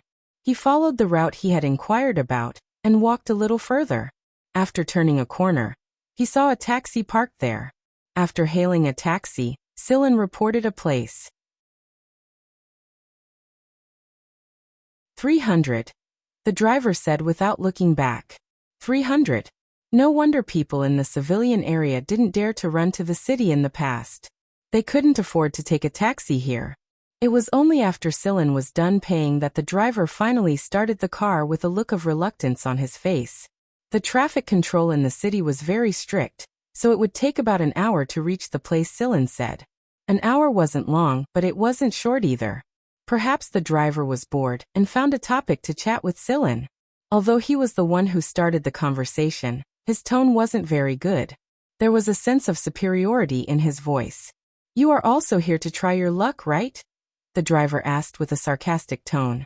"That's not it. I'm going to buy some spare parts. The store is short of spare parts." Regarding the driver's tone, Silin didn't seem to hear it and said with a smile. The driver was familiar with Silin. As soon as he heard Silin's words, he understood and said, "At least you know your place. You didn't get involved in this matter. Why would a noble choose someone from the civilian area? What a joke." Silin didn't say anything. The driver then patiently explained some of the wishful thinking of the civilians outside the city after they entered the city. Silin only listened with a smile and made a sound of assent from time to time. He didn't express his own opinion, and the driver probably didn't want to hear Silin's opinion either. The flying car finally arrived at the place Silin had mentioned. It was a parts market, and for the city's upper-class citizens, this was a busy market. They didn't come here for long, and if their flying car broke down, they would just send it to the repair shop. They didn't care about the parts at all. As for those who didn't have a high standard of living, they would often buy the important parts they needed themselves. After all, it was cheaper. As for those who didn't have money, they would sometimes secretly go to the civilian area to repair. Replacing the same spare part in the city was more than 3 times more expensive than repairing in the civilian area. Perhaps the quality of the repairs in the city was guaranteed, but many people with a low income preferred cheaper repairs. Silin arrived at the parts market. This place was much livelier than the parts street in the civilian district. Just a glance from the outside was enough for him to see a lot of high-end parts. The shops were also a lot more lavish, and the prices were absolutely high. Silin mainly looked at second-hand parts. In Old Chang's shop, customers might not be willing to use first-hand parts. Seeing Silin walk towards the second-hand parts store, some people around him looked at him with disdain. One look and you can tell he's a kid from the civilian area. He doesn't have money and still wants to buy spare parts? He's just a kid who buys second-hand parts. Hey, why care about that? Let's talk about the last time we went to the casino. Those people's voices didn't stand out in the noisy downtown, but Silin could still hear them very clearly. For those people's words, he directly ignored them. Silin walked into a shop that sold second-hand parts. This shop wasn't particularly eye-catching among the many other shops, but if he really had to point out something special about it, the only thing he liked about this shop was the order in which the shop owner displayed the parts. Many merchants who sold parts weren't necessarily familiar with the specific usage of these parts, so the parts they displayed were arranged according to their personal preferences. However, the order in which the owner of this store arranged the parts was different. At first glance, a layman would think that the owner's aesthetic view was not good, and the order of the parts was not good. But those who were familiar with maintenance would find that these parts were arranged according to the order in which they were assembled, which also showed that the owner was really good at maintenance. When Silin walked in, the owner was immersed in drawing something. He didn't pay attention to the customers who came. Only 2 service robots that looked rough were dealing with the customers. The prices of the parts were marked, and no bargaining was accepted. There weren't many customers in the store. Compared to other stores, this second-hand parts store was a little less popular, but the owner didn't seem to care. He leaned over the table and drew. He didn't use an electronic board but paper. Sometimes he frowned, and sometimes he smiled. A few customers originally wanted to chat with the owner, but when they saw the owner like this, they gave up the idea and left.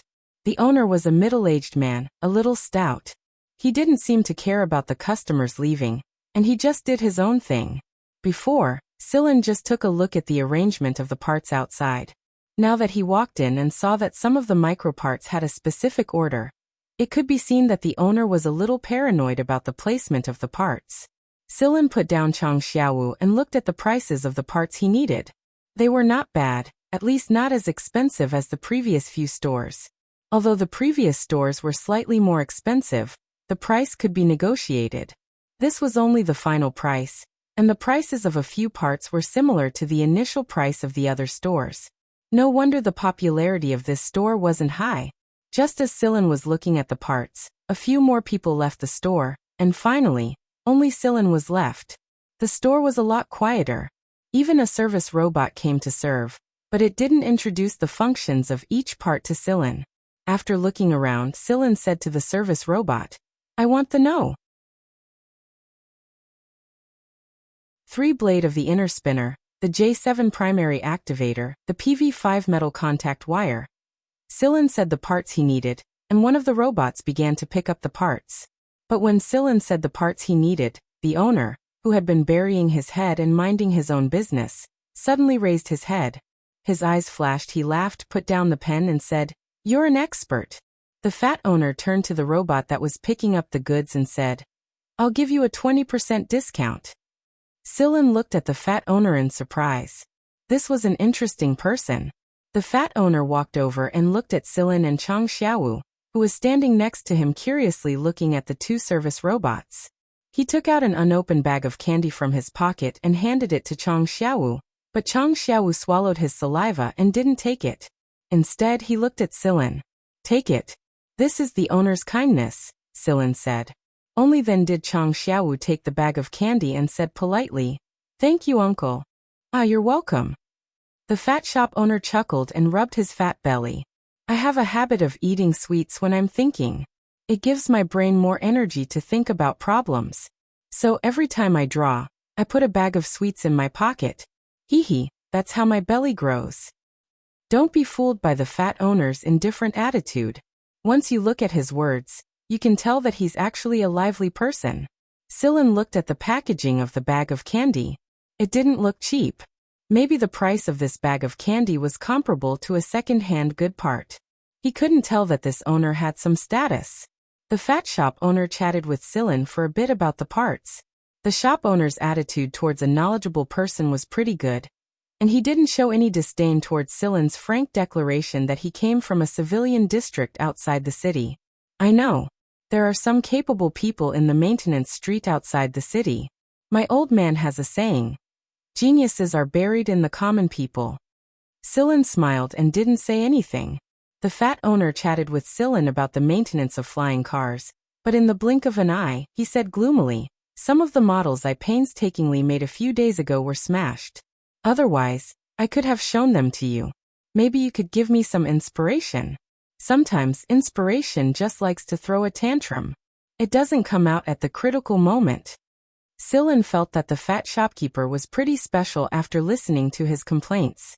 He loved flying cars a lot, or rather, he loved designing flying cars a lot. However, his family looked down on this hobby of his. Did they send someone over to cause trouble for him and destroy the model he had painstakingly made? The only reason the shop was able to survive was because the fat shopkeeper had threatened his life with it. After the robot sorted out the parts and handed them to Sillin, Sillin said goodbye and left. He still had something to do. The fat owner asked Sillin to visit the next time he went to the city. He might be able to see his new flying car model next time. After Sillin left, he went to a big hospital in the center of the city to learn about the situation. In another building not far from the big hospital stood two people. They were the two that the heads of the planet's government had treated respectfully. That's the kid. Yes. His Royal Highness is now experiencing life in his house. Sigh, it seems that His Royal Highness is going to experience a poor life this time. It's rare for the Inferno Eagle royal family to produce such a freak who can afford to eat fine goods. Poor life? Not necessarily. According to what I know, our arrival has caused a commotion in the civilian area. Even the business of the repair shop is booming. I guess the poor and cold people won't be able to feel it. When will the people that His Royal Highness mentioned be transferred over? In a few days. You're tuning in to the Li Mei's Wuxia Whispers YouTube channel. We're so grateful for your support, and don't forget to subscribe to join us on this incredible journey through captivating stories. Your generosity through donations truly makes a world of difference, as it's the primary source of revenue that allows me to expand and enhance this channel for you. Thank you from the bottom of my heart for being a part of this adventure.